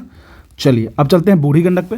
तो हमारा कौन कौन हो गया? देखिए, आप देखिए, ऊपर से आने वाली एक गंडक हो गई, ठीक है ना, ये तो पता है। एक सरयू जो यूपी से आ रही थी वो भी हो गया हमारा, ठीक है ना। तो ये सरयू जिसको हम लोग घाघरा कह रहे हैं, ठीक है ना, ये गंडक हो गया, ठीक है। अब हम लोग चलते हैं बूढ़ी गंडक पे, ठीक है ना। तो बूढ़ी गंडक यहीं से निकल के ऐसे आती है, ठीक है। तो बूढ़ी गंडक के बारे में देख लेते हैं, ये निकलती कहाँ से है? तो ये निकलती है आपको चौतरवा, विशंभरपुर, पश्चिम चंपारण में से निकलती है, ठीक है ना। याद रखिएगा, बिहार में ही निकलती है और बिहार से ही आगे चलती है। बिहार में इसकी लंबाई 320 किलोमीटर है। इसकी सहायक नदियां हैं मशान, बलोर, पंडई, सिकता, तिलवे, त्यूर, धनौती, कोहरा एवं दंदा। देखिए, इसको बहुत ज़्यादा घुसने की जरूरत नहीं है, एक बार पढ़ लेना है, 2 बार पढ़ लेना है या 2 बार सुन लेना है। जो ट्रिब्यूटरी की भी ट्रिब्यूटरी होती है ना, उसको बहुत ज़्यादा डीप में घुसने की जरूरत नहीं होती। हाँ, लेकिन थोड़ा सा जान लीजिए, अगर उस पर कोई प्रोजेक्ट आया, कोई रिवर प्रोजेक्ट, कोई थर्मल प्रोजेक्ट, कोई भी इलेक्ट्रिकल से रिलेटेड कोई प्रोजेक्ट आ गया, तब आप जान लीजिए उसके बारे में, ठीक है। कुछ रिसेंट न्यूज़ में है तब जान लीजिए, वैसे ज़्यादा घुसने की जरूरत नहीं है। अब संगम की बात करते हैं, गंगा में कहाँ से मिलती है? तो खगड़िया के पास मिलती है। याद रखिएगा, इस चीज़ को भूलने का नहीं है, ठीक है ना। कभी कभी लोग बूढ़ी गंडक में गलती करते हैं, गंडक समझ लेते हैं इसको, हाजीपुर मार्ग के आगे बढ़ जाते हैं। नहीं, ये खगड़िया के पास आके मिलती है, ठीक है ना। चलिए अब इसकी कुछ विशेषता के बारे में बात कर लेते हैं। तो ये बिहार में गंगा की सबसे लंबी सहायक नदी, याद रखिएगा, बिहार में गंगा की सबसे लंबी सहायक नदी, ये आपकी 3 स्टार पॉइंट है, ठीक है ना। उत्तरी बिहार में तीव्रतम प्रभाव वाली नदी, अगर हम लोग नॉर्थ बिहार की बात कर ले तो ये सबसे ज़्यादा तेज प्रभाव से बहने वाली रिवर है, ठीक है ना। चलिए अब हम लोग कोसी रिवर की बात करते हैं, जो एक, ये तो सबको पता है आपको, ठीक है ना। कोसी जो है वो कितना ज़्यादा हमारे यहाँ बाढ़ का कारण है, ठीक है ना। इसका दूसरा नाम है बिहार का शोक, ठीक है ना। कौशिकी ऋग्वेद में, कोसी को कौशिकी ऋग्वेद में कहा गया, ठीक है ना। सप्तकोशी नेपाल में कहा जाता है इसको, ठीक है ना। बिहार में प्रवेश करता है, भीमनगर एक जगह है सुपौल जिला के समीप, ठीक है ना। संगम कहाँ मिलती है गंगा रिवर से, तो गंगा नदी में कुर्सेला कटिहार जिला में आकर मिल जाती है, ठीक है ना। ये काफ़ी इंपॉर्टेंट रिवर है, ठीक है ना, इसको याद रखिएगा। अच्छा, इसकी सहायक रिवर है बागमती, अरुण, तामुर, शूनकोशी, कमला बलान। मैंने आपको बताया था ना जब मैं बना रहा था, तो देखिए जब मैं कोशी ऐसे बनाया था, एक मिनट, जब मैं कोशी इस तरीके से बनाया था तो मैंने 2 रिवर को इसमें इंटर करा था। एक कमला यहाँ से आके मिली थी, ठीक है ना, ये थी आपकी कोशी, तो यहाँ से आई थी कमला, ठीक है ना। उसके बाद एक रिवर आई थी बागमती, ठीक है ना, बागमती ऐसे आई थी और यहाँ पे आके इस तरीके से मिली थी, अगर आपको याद होगा तो, ठीक है ना। तो देख लीजिए इसकी बागमती भी ट्रिब्यूटरी है और कमला बलान भी है, ठीक है ना। तो बागमती और कमला बलान दोनों है, ठीक है ना। उसके बाद ये जाके गंगा में मिलती है, कहाँ मिलती है गंगा में, तो कुर्सेला कटिहार में, ठीक है ना। बस थोड़ा सा ध्यान रखना है, बहुत डिस्टर्ब नहीं होना है चीज़ों से, बहुत आसान है। और दूधकोशी, तामकोशी, इंद्रावती एवं लीखू खोला, ये सारी रिवर है, सहायक नदी है किसकी, तो कोशी की। अगर हम लोग इसकी बिहार में लंबाई की बात करें तो लगभग 260 किलोमीटर है, ठीक है ना। अब हम लोग बात करते हैं बागमती और कमला रिवर की। ऊपर कुछ छूटा तो नहीं, एक बार मैं चेक कर लेता हूँ, ठीक है। अब चलते हैं हम लोग बात करते हैं बागमती रिवर के बारे में, ठीक है ना। मैंने आपको ऑलरेडी यहाँ बता रखा है, देखिए कटिहार, कोशी यहाँ से है, कमला ऊपर से, कमला बलान और बागमती। देखिए बागमती रिवर की अगर बात करें तो इसकी उद्गम स्थल कहाँ है, शिवपुरी श्रेणी नेपाल से। शिवपुरी जो श्रेणी है, जो हिल्स है, उससे निकलती है नेपाल में, ठीक है ना। ये बिहार में प्रवेश करती है, सोरावती ग्राम एक जगह है जिसको, जो सीतामढ़ी जिला में है, ठीक है ना। सोरावती ग्राम सीतामढ़ी जिला के पास ये इंटर करती है। ये मिलती है आपको कोशी नदी से, ठीक है ना, कोशी नदी मिलती है, गंगा में डायरेक्ट नहीं मिलती है, और ये बदला घाट पे मिलती है, ठीक है ना। अब हम लोग बागमती की बिहार में लंबाई देख लेते हैं, 394 किलोमीटर है, ठीक है ना। इसकी सहायक नदियाँ कौन कौन सी हैं, लाल बकैया, छोटी बागमती, सिपरी, मनोहरा, कोला, ठीक है ना। मैं आपको फिर से बता दे रहा हूँ कि सहायक नदी बहुत ज़्यादा डीप तक जाने की जरूरत नहीं है। हाँ, उस पर कोई प्रोजेक्ट चल रही हो या फिर रिसेंट न्यूज़ में हो, वो कोई डैम बनी हो, तब आप देख सकते हो, ठीक है। अब हम लोग बात करते हैं कमला नदी के बारे में, ठीक है ना। देखिए इसकी उद्गम है महाभारत श्रेणी नेपाल, ठीक है ना, और बिहार में प्रवेश करती है जयनगर मधुबनी जिला में, ठीक है ना। संगम इसकी है बागमती नदी, जो कि कहाँ पे मिलती है, बदलाघाट खगड़िया जिला में, ठीक है ना। याद रखिएगा बदलाघाट खगड़िया जिला में। किसी बुक में ना क्या करेगा, डायरेक्ट आपको कमला को डायरेक्ट कोशी से इंटर करवा देगा, लेकिन ऐसा नहीं है। ये आपको बदलाघाट खगड़िया जिला है, वहाँ जाकर के ये मिलती है किसमें, तो आपको मिलती है बागमती रिवर में, ठीक है ना। अब चलिए बिहार में इसकी लंबाई देख लेते हैं, 120 किलोमीटर, ठीक है ना। अब हम लोग सहायक नदियाँ की बात कर लेते हैं, सोनी, ढौरी, बलान, देखिए कमला बलान कहते हैं ना, तो कमला बलान दोनों होती है, बलान इसकी सहायक रिवर है, ठीक है ना। त्रिशूला, मैनावती, ठीक है ना। विशेष जान लेते हैं, मिथिलांचल की पवित्र नदी है, ठीक है ना, मिथिलांचल की सबसे पवित्र नदी है, ठीक है। अब हम लोग बात करेंगे महानंदा रिवर की, ठीक है ना। महानंदा रिवर ये कहाँ से निकलती है, तो माहलदी, राम पहाड़ी, दार्जिलिंग से, ठीक है ना। मैंने शायद सिक्किम कह दिया था, अगर मैंने ऐसा कहा था तो उसके लिए सॉरी। दार्जिलिंग से निकलती है, ठीक है ना। दार्जिलिंग से कौन सी पहाड़ी से, तो माहलदी राम पहाड़ी से निकलती है। बिहार में प्रवेश करती है किशनगंज जिला में। किशनगंज के बारे में और कुछ फैक्ट जान लेते हैं। पहली बात की सबसे ज़्यादा हाईएस्ट रेनफॉल, अगर हाईएस्ट रेनफॉल की बात कर ले तो किशनगंज है। और दूसरी बात हम लोग समझ लेते हैं, अगर हम लोग टी की गार्डनिंग की बात हो जाए तो भी किशनगंज, और पाइनएप्पल की बात कर लें, ठीक है ना, तो भी किशनगंज, ठीक है ना। तो इस बात का ख्याल रखिएगा, ठीक है ना। चलिए अब इसके हम लोग संगम की बात कर लेते हैं। वो गंगा नदी में मिलती है, कहाँ मिलती है, तो डोडागरी घाट बांग्लादेश में। याद रखिएगा एक चीज़ का काफ़ी ध्यान होना चाहिए कि महानंदा रिवर है ना, वो इंडिया में, वो बिहार में नहीं मिलती है। याद रखिएगा वो कहाँ मिलती है गंगा के साथ, तो वो मिलती है आपको गोडागारी घाट बांग्लादेश में, ठीक है ना। इसकी सहायक नदी की बात कर ले हम लोग, ट्रिब्यूटरी की बात करें तो मेची, बलासोन, कनकाई नगर तथा टैगान। याद रखिएगा मेची, बलासोन, कनकाई नगर और टैगान। कुल लंबाई इसकी 360 किलोमीटर है, ठीक है ना। चलिए ये तो हो गया। अब हम लोग साउथ बिहार की जो भी रिवर्स हैं उसको हम लोग देख लेते हैं। साउथ बिहार रिवर तो कह देंगे, लेकिन ये नॉर्थ फ्लोइंग रिवर होगा। एग्जाम में एक बार ऐसे घुमा के पूछ देता है, साउथ बिहार की रिवर्स जो है ना वो नॉर्थ फ्लोइंग है मोस्टली, ठीक है ना। तो याद रखिएगा इन चीज़ों को, काफ़ी लाइन के बीच में हमें मीनिंग समझने की थोड़ी सी कैपेसिटी बिल्डअप करनी पड़ती है। अब हम लोग बात करेंगे दक्षिणी बिहार की नदियों के बारे में। सबसे पहले सोन नदी को जानते हैं, कौन नहीं जानता सोन रिवर को, ठीक है ना। बिहार में प्रवेश करता है रोहतास जिला में, आप देखते होगे, जैसे आप देख रहे होगे ना, जैसे ये हो गया रोहतास, ऐसे थोड़ा रोहतास हो गया, ठीक है ना। तो यहीं से प्रवेश करती है, ठीक है ना। और ये यहीं से प्रवेश करती है। एक ये तो कर्मनासा सबसे ऊपर से, तो बगल से यहाँ से कर्मनासा निकलेगी, उसके बगल में आपको सोन निकलती है, ठीक है ना। ख्याल रखना है इन चीज़ों का। मैप रखिए पास में, मैप से ज़्यादा आसान होता है। अब बिहार में इसकी लंबाई की बात कर ले 202 किलोमीटर है।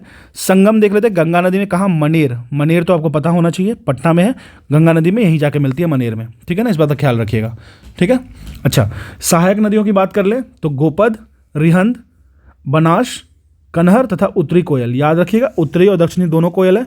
अगर आपने गंगा रिवर सिस्टम को पढ़ा होगा या फिर सोन रिवर सिस्टम को, तो आप समझते होगे इस चीज़ों को, ठीक है ना। अब हम लोग बात करते हैं, ये हमारा हो गया कौन सा रिवर, सोन रिवर। अब हम लोग पुनपुन नदी के बारे में बात करते हैं, ठीक है ना। इसका उद्गम है पलामू, झारखंड, ठीक है ना। बिहार में प्रवेश करता है गया जिला में। बिहार, देखिए जो भी मैं पढ़ा रहा हूँ ना, आप सामने कोई भी बुक आपके पास, क्राउन हो, केवीसी नैनो हो, कोई सा भी बुक हो, उसको खोलना, उसके उसके जो बिहार में रिवर वाली पार्ट होगी उसको खोलिएगा, उससे मैं सारी की सारी सामने रख के आप जो पढ़ रहा हूँ उससे उसको सेंस कीजिएगा, आपको आराम से इजीली याद हो जाएगा। अब बिहार में प्रवाह की बात कर लें तो गया, औरंगाबाद, जहानाबाद, अरवल तथा पटना जिला में ये फ्लो करती है, ठीक है ना। मैंने अभी पुनपुन रिवर के बारे में बात कर रहा हूँ। संगम की बात कर ले तो गंगा नदी में फतुहा, पटना में जाके मिलती है, ठीक है ना। इसकी सहायक नदियाँ हैं मादर, बिलड़ो, मोरहर, दरगाह, रामरेखा, बुतावे, ठीक है ना। चलिए अब आगे चलते हैं। अब देखते हैं हम लोग फल्गु रिवर के बारे में, ठीक है ना। इसके उद्गम है लीलाजन, निरंजना, इसको भी निरंजना भी कहते हैं। वह मोहन नदी के संगम से मिलकर बनती है, गया और बिहार, ठीक है ना, यहाँ इसकी फ्लो है। अब हम लोग उसकी मुहाना की बात कर लें तो पुनपुन नदी ताल क्षेत्र में ये फ्लो करती है, ठीक है ना। याद रखिएगा ये कहाँ पे मिक्स होती है, पुनपुन नदी और ताल क्षेत्र में फ्लो करती है। अगर इसकी हम शाखाएं की बात करें, ब्रांचेस की बात करें तो धोधर है, खूरी है, लोकायन है तथा धनराजी इत्यादि है, ठीक है ना। अब इस बारे में, इस नदी के बारे में कुछ खास क्या है वो देख लेते हैं। इस नदी के किनारे गौतम बुद्ध को ज्ञान प्राप्ति हुई। पितृपक्ष के दौरान पिंडदान यहीं किया जाता है, गया में, ठीक है ना। याद रखिएगा हम अभी फल्गु रिवर की बात कर रहे हैं, ठीक है ना।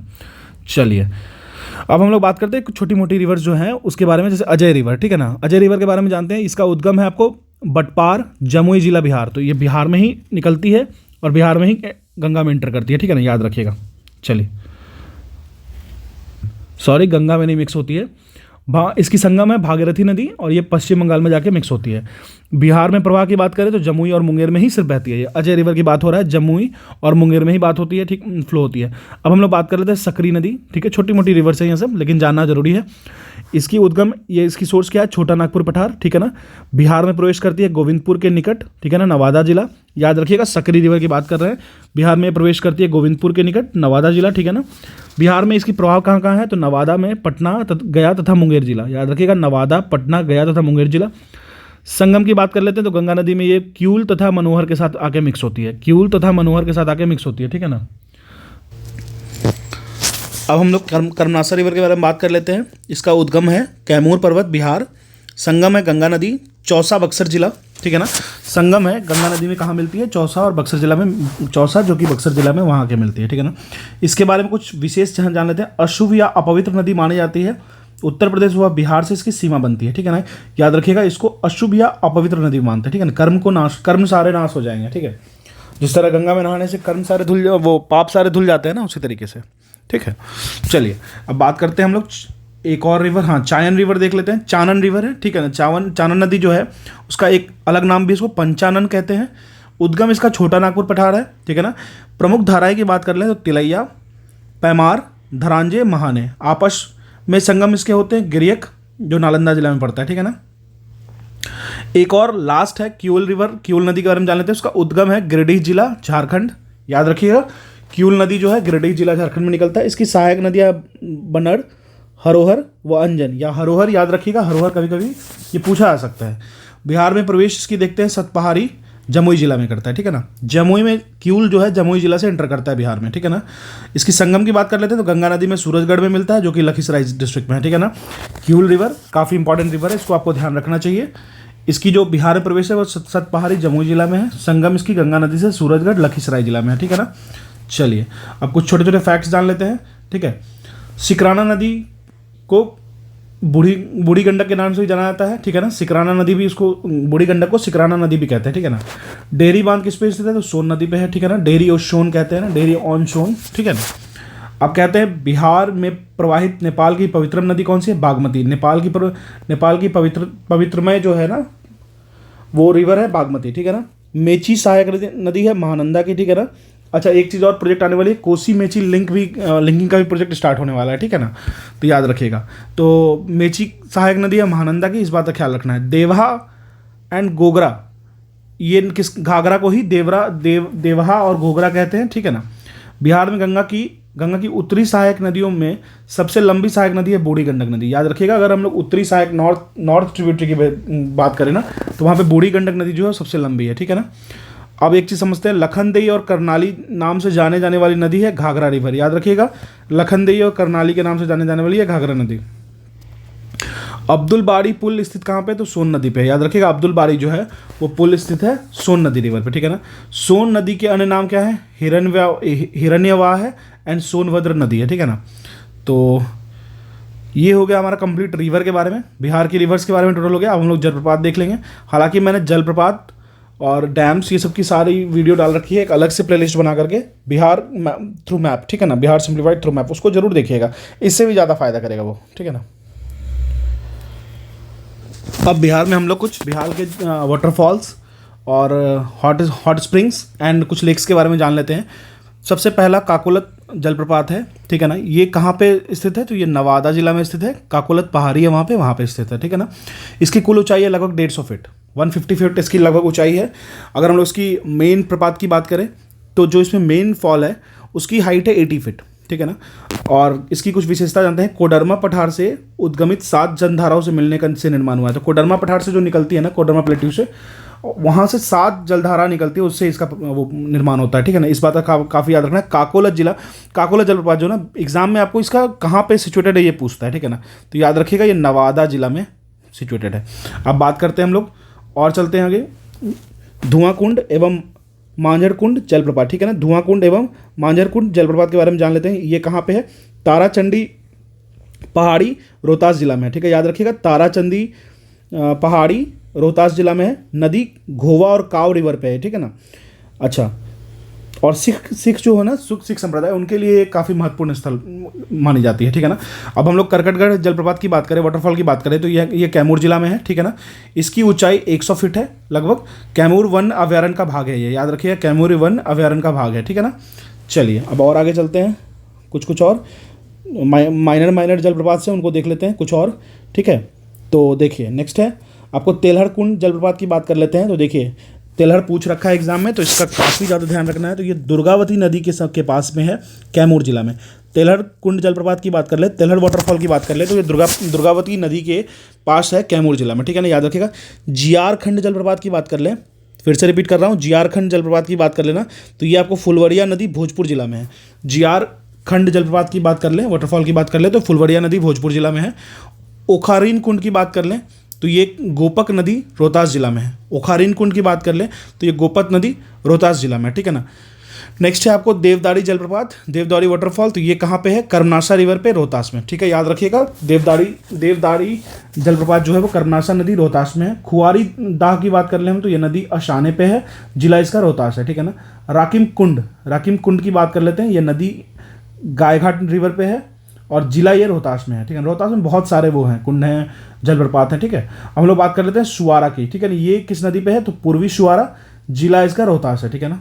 अब हम लोग कुछ हॉट स्प्रिंग्स की बात कर लेते हैं, ठीक है ना। बिहार के कुछ प्रमुख हॉट स्प्रिंग्स के, तो राजगीर नालंदा की देख लेते हैं। तो देखिए ब्रह्मकुंड है एक, बिहार में सबसे ज़्यादा गर्म जलकुंड है ये, याद रखिएगा। हॉट स्प्रिंग की बात कर ले तो बिहार में सबसे ज़्यादा गर्म जलकुंड की बात करें तो वो कौन सा, ब्रह्मकुंड है। इसके 4 इसमें कुंड हैं, एक है सूर्य कुंड, नानक कुंड, फिर गोमुख कुंड, मखदूम कुंड। याद रखिएगा, इसके 4 कुंड हैं, सूर्य कुंड, नानक कुंड, गोमुख कुंड, मखदूम कुंड, ठीक है। इन चारों का नाम याद होना चाहिए, एग्जाम में ये एक हाई प्रोबेबिलिटी रहता है कि ये क्वेश्चन पूछ देगा, ठीक है। तो चलिए अब चलते हैं, मुंगेर की बात कर लेते हैं। मुंगेर में लक्ष्मण कुंड है, ठीक है ना। मुंगेर की बात करें तो मुंगेर में लक्ष्मण कुंड है, मुंगेर का सबसे गर्म, ठीक है ना। पूरे बिहार का सबसे गर्म तो आपको पता ही होगा ब्रह्मकुंड है, जो कि राजगीर नालंदा में है। लेकिन मुंगेर की बात करें तो लक्ष्मण कुंड है, मुंगेर का सबसे गर्म जल कुंड है, ठीक है ना। यहाँ पे और कौन कौन से कुंड हैं, तो देखिए लगभग रामायण के कुछ नाम आपको रिपीट होंगे। लक्ष्मेश्वर कुंड, जन्म कुंड, सीता कुंड, रामेश्वरम कुंड। लक्ष्मण कुंड भी यहाँ पे आ गया ना, तो मुंगेर में याद रखिएगा, रामायण के नेम से मिलता जुलता सारा नाम आपको मिलेगा। अब देखिए पंचतर कुंड, भीम बांध और ऋषि कुंड। ये भीम बांध बहुत पूछता है, ठीक है ना, तो इस पर 5 स्टार कर लीजिएगा, ठीक है। अब चलते हैं गया में, तो गया में अग्निकुंड है, ठीक है। अब हम लोग बात करेंगे और देखते हैं इधर कुछ रह गया। हाँ, अब हम लोग कुछ झीलों के बारे में जब समझ लेते हैं, कुछ लेक्स के बारे में समझ लेते हैं, काफ़ी इंपॉर्टेंट, एग्जाम में तो बार बार पूछता है। कांवर लेक आपको पता ही है, मंझौल गांव में है, कहाँ पे, तो बेगूसराय जिला। एशिया की सबसे बड़ी ऑक्सबो लेक है। ऑक्सबो लेक कहने का मतलब कोई रिवर आई थी बहुत दिन पहले, ऐसे आकर के ऐसे टर्न करके चली गई थी यहाँ से, रिवर जब चली गई तो कुछ टाइम बाद यहाँ से कट गया और यहाँ वाटर रह गया कुछ डिपॉजिट, ठीक है ना। तो वही हो गया आपको, ये सबसे बड़ी ऑक्सबो लेक हो गई, ठीक है ना। तो एशिया की सबसे बड़ी ऑक्सबो लेक है, ठीक है। बूढ़ी गंडक से इसका निर्माण होता है, बूढ़ी गंडक से इसका फॉर्मेशन हुआ है, ठीक है ना। अगर हम लोग जल निमग्न वनस्पतियों हेतु प्रसिद्ध कौन कौन सी जो वाटर प्लांट्स होते हैं उसके लिए, तो हाइड्रा है, वेल्सेनीरा है, लेप्स रॉल्स यहाँ पे मिलते हैं। कौन कौन से? हाइड्रा, वेल्सेनीरा और लेप्ल रॉस यहाँ पे मिलते हैं, ठीक है ना। और एक चीज़ और ध्यान रखिएगा कि रामसर साइट भी इसको डिक्लेयर किया गया है, ठीक है ना, बहुत जल्दी। रामसर एक सिटी है, 1971 में डिक्लेरेशन स्टार्ट हुआ था, जो कि वेटलैंड्स एंड मार्शी एरिया के बारे में उसको प्रिजर्व करने का काम करती है, ठीक है ना। एक चीज़ और समझिएगा, यहाँ पे माइग्रेटरी बर्ड्स, साइबेरियन प्रवासी पक्षियों का भी आश्रय है यहाँ पे, ठीक है ना। रामसर स्थल भी इसको घोषित कर दिया गया है, ठीक है ना। तो ये तो आपको कांवड़ झील तो याद रखना ही रखना है, इसमें तो आप कुछ मिस्टेक कर ही नहीं सकते हो, ये तो एग्जाम में काफ़ी इंपॉर्टेंट है। अब आ जाइए हम लोग दरभंगा की तरफ मूव करते हैं। कुशेश्वर स्थान झील है, ये एक पक्षी अभ्यारण्य भी है, ठीक है ना, बर्ड सेंचुरी भी है। मैंने ऑलरेडी सेंचुरी को एक अलग मैप से डाल रखा है, वो भी देख लीजिएगा। कुशेश्वर स्थान झील जो है वो पक्षी अभ्यारण्य भी है। इस कहाँ पे है? तो कुशेश्वर स्थान प्रखंड दरभंगा में। क्षेत्रफल अगर हम लोग शरद ऋतु की बात करें तो 20 वर्ग किलोमीटर स्क्वायर हो जाता है, और हम लोग रेनी डेज की बात करें तो 100 किलोमीटर स्क्वायर हो जाता है, ठीक है ना, याद रखिएगा। अगर हम लोग शरद ऋतु की बात करें तो 20 किलोमीटर स्क्वायर है, और अगर वर्षा ऋतु की बात करें तो 100 किलोमीटर स्क्वायर है, ठीक है ना। ये एक प्रमुख धार्मिक स्थल एवं पक्षी अभ्यारण्य भी है, बिल्कुल। चलिए अब हम लोग बात करते हैं जगतपुर झील के बारे में। इसमें सिर्फ इतना जानना है कि ये भागलपुर में है, ठीक है ना। चलिए कुछ और भी जान लेते हैं। इसके क्षेत्रफल कितने हैं? वर्षा ऋतु में 400 हेक्टेयर, ग्रीष्म ऋतु में 50 हेक्टेयर। तो ये बहुत जरूरी नहीं है याद रखने का, लेकिन हाँ कुशेश्वर स्थान तो याद रखना है आपको। और यहाँ ये भी पक्षियों का संरक्षण स्थल है, ठीक है ना। अब आते हैं घोघा बिल पे। ये बीपीएससी पूछ रखा है, इसलिए मैं बता दे रहा हूँ एक बार। घोघा बिल का और अन्य नाम क्या क्या है? तो देखिए, घोघा झील है, घोघा चाप है, ठीक है ना। ये कहाँ पे है? तो मनिहारी कटिहार में, याद रखिएगा, मनिहारी कटिहार में। ये 5 वर्ग किलोमीटर स्क्वायर का है। इसकी जो वाटर की सोर्स है वो वर्षा है और महानंदा रिवर है, याद रखिएगा। रेनफॉल से भी इसमें वाटर कलेक्ट होती है, as well as Mahananda river से भी इसमें पानी आती है। अब आज हम लोग बात करते हैं सिमरी बख्तियारपुर झील के बारे में, ठीक है ना। ये सहरसा जिला में है। ये घोड़े की नाल जैसी है, ठीक है ना, याद रखिए, घोड़े की नाल जैसे शेप की है, मतलब हॉर्सशू शेप होता है ना, इस तरीके का, ठीक है ना। हाँ, हॉर्सशू शेप की भी है। और एक चीज़ याद रखिएगा, जामुनिया, गोबरा, कोनिबा तथा सदिया से मिलके बनती है, ठीक है ना। चले अब हम लोग इस कुछ प्रोजेक्ट देख लेंगे, खासकर सिंचाई परियोजना, ठीक है ना। इरिगेशनल प्रोजेक्ट्स को कुछ देख लेते हैं, ठीक है। तो देखिए, सिंचाई क्षमता 2020-21 के अनुसार हमारा कितना, ये समझते हैं। तो मैक्सिमम अगर हम लोग सिंचाई करते हैं तो 117.54 लाख हेक्टेयर हम लोग इरिगेट कर पाते हैं। सृजित सिंचाई क्षमता की बात कर लें तो 80.91 लाख हेक्टेयर है, ठीक है ना। अब हम लोग यहाँ पे लार्ज एवं मीडियम इरिगेशनल फैसिलिटी की कैपेसिटी की बात कर लेते हैं। कुछ नए नए योजनाएं हैं, जैसे दुर्गावती जलाशय परियोजना, आपको पता होगा। दुर्गावती डैम कहाँ पे है, ये भी आप, अगर आपको पता है तो आप मेरे को कमेंट सेक्शन में बताओ, ठीक है। और पश्चिमी कोशी बटेश्वर गंगा पंप नहर योजना, चोकन सिंचाई योजना, ये सब है अभी न्यूअर में, ठीक है ना, नई योजनाएं में। अगर हम लोग मैक्सिमम क्षमता की बात करें, मैक्सिमम लिमिट की बात करें इरिगेशनल लैंड की, तो 53.53 लाख हेक्टेयर मैक्सिमम ये इरिगेट कर पाते हैं। साथ में अगर हम नॉर्मल बात करें तो 37.15 लाख हेक्टेयर करती है ये, ठीक है ना। अब हम लोग आते हैं लघु सिंचाई योजना पे, ठीक है ना। तो ये मैक्सिमम इसकी क्षमता कितनी होगी सिंचाई की, तो 64.01 लाख हेक्टेयर। अगर हम लोग सृजित सिंचाई क्षमता की बात करें 44.76 लाख हेक्टेयर इसका है, जो कि 69.9% है टोटल ओवरऑल। अब कुछ नहर परियोजनाएं की बात कर लेते हैं बिहार में, ठीक है ना। नहर परियोजना में देखते हैं बिहार के कुल सिंचित क्षेत्र में 30.6% योगदान है। दैट इज़ नहरों से जो हम लोग वो करते हैं ना, परियोजनाएं जो हम लोग सिंचित करते हैं क्षेत्र, वो 30.6% है ओवरऑल, ठीक है ना।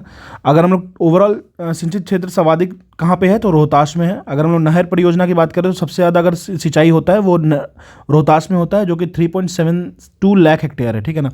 याद रखिए, पूछता है कि सबसे ज़्यादा मैक्सिमम कहाँ पे होता है नहर से इरिगेशन फैसिलिटी, ठीक है ना। हम लोग सकल सिंचित क्षेत्र सबसे कम बात करें तो शिवहर में सबसे कम होता है, ये 0.26 लाख हेक्टेयर होता है, ठीक है।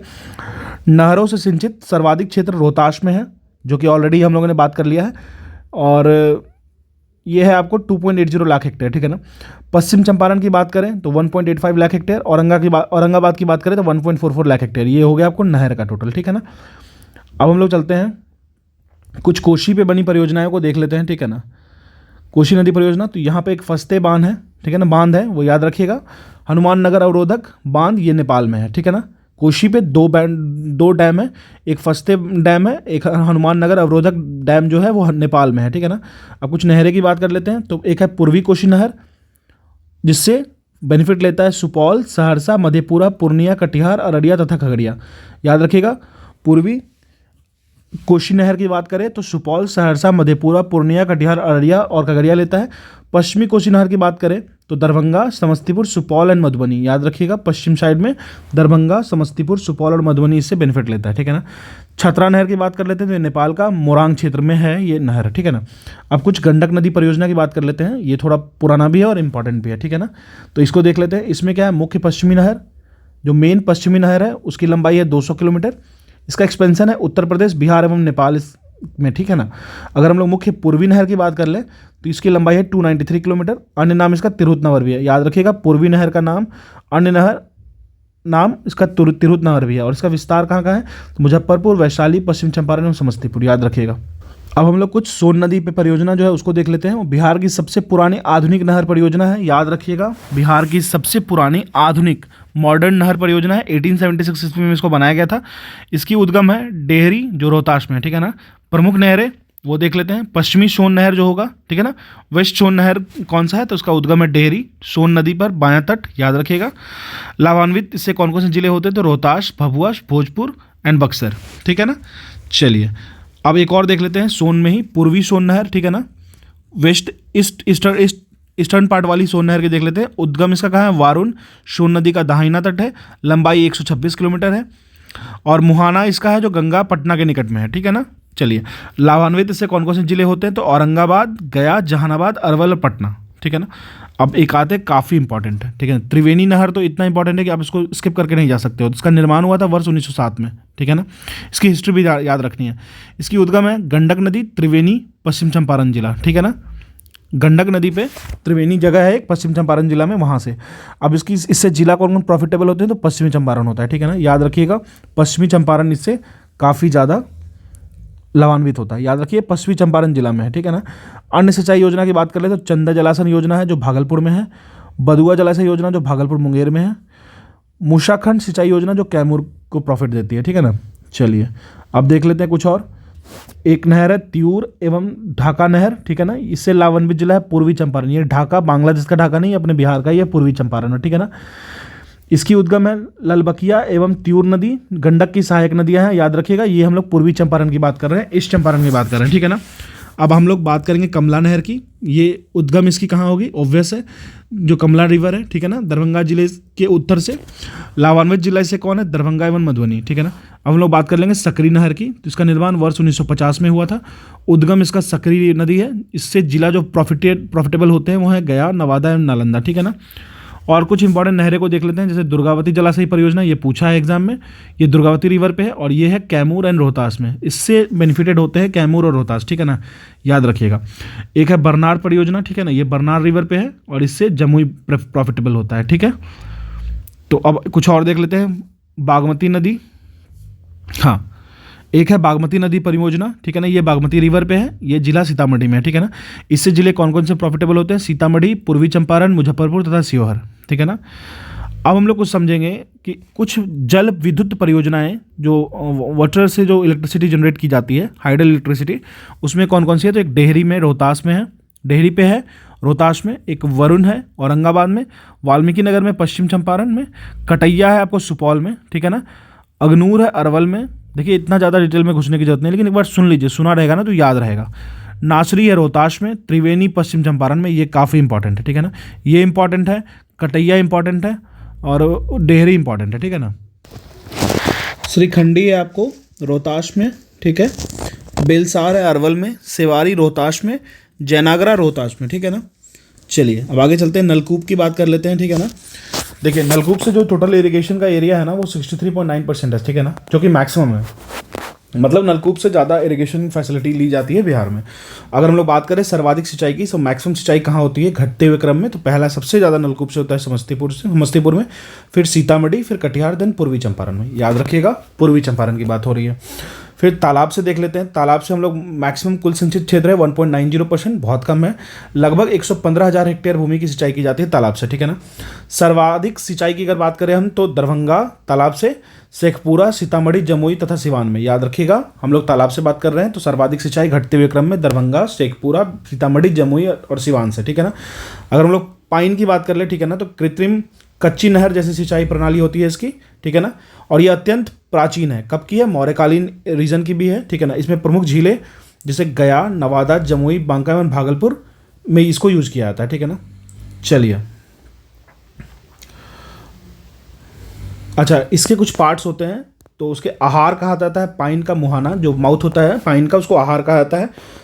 करहाश कहा जाता है खेतों के समीप सबसे बड़ी पाइन की शाखा, ठीक है ना। तो ये कुछ वर्ड्स हैं, कुछ टर्म्स हैं जो उससे रिलेटेड है। अब हम लोग बिहार में कुछ मल्टीपर्पस जो प्रोजेक्ट्स होते हैं, जिससे हम लोग बहुत सारा अलग अलग मल्टीपर्पस यूज़ करते हैं, ठीक है ना। तो उनके बारे में समझते हैं। पहला है आपको कोशी मल्टीपर्पस परियोजनाएं, ठीक है ना, इसके बारे में समझते हैं। ये नेपाल और भारत का संयुक्त परियोजना है, मतलब आपस में मिल के किए हैं दोनों, ठीक है ना।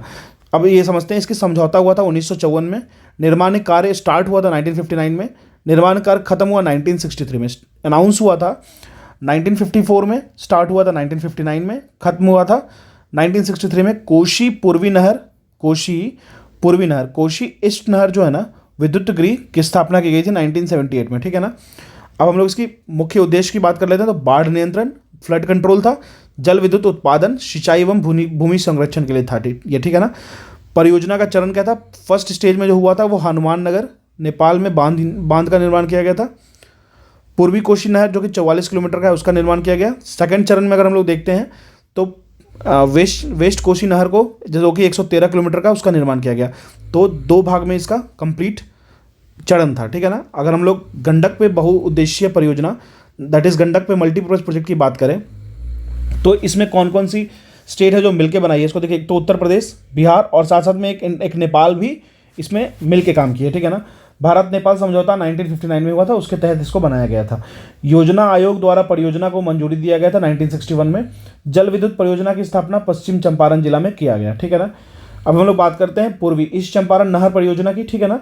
तो इससे कौन कौन से जिले लिंक्ड है, तो मुजफ्फरपुर, वैशाली, पूर्वी चंपारण, सारण, पश्चिम चंपारण, गोपालगंज, सिवान, ठीक है ना। और इसका दूसरा नाम क्या है, याद रखिएगा, पूर्वी की बात करें, पश्चिमी की बात नहीं कर रहे हैं, ईस्ट चंपारण की बात करें, ईस्ट गंडक नहर की बात कर रहे हैं, तो इसको तिरहुत नहर भी कहा जाता है, ठीक है ना। चलिए, गंडक नदी में समानांतर प्रवाहित ये होता है, ठीक है ना। और इसकी मुख्य पश्चिमी गंडक नहर परियोजना, इसकी कुल लंबाई है 200 किलोमीटर, ठीक है ना। 3 भागों में, इसको 3 भाग में डिवाइड किया गया है। लावान्वित जिला कौन कौन से, देवरिया, गोरखपुर, कुशीनगर व महाराजगंज जो कि उत्तर प्रदेश में है, सारण, सिवान एवं गोपालगंज जो कि बिहार में है, भैरवा जो है वो नेपाल में है। तो नेपाल भी इससे बेनिफिटेड होता है।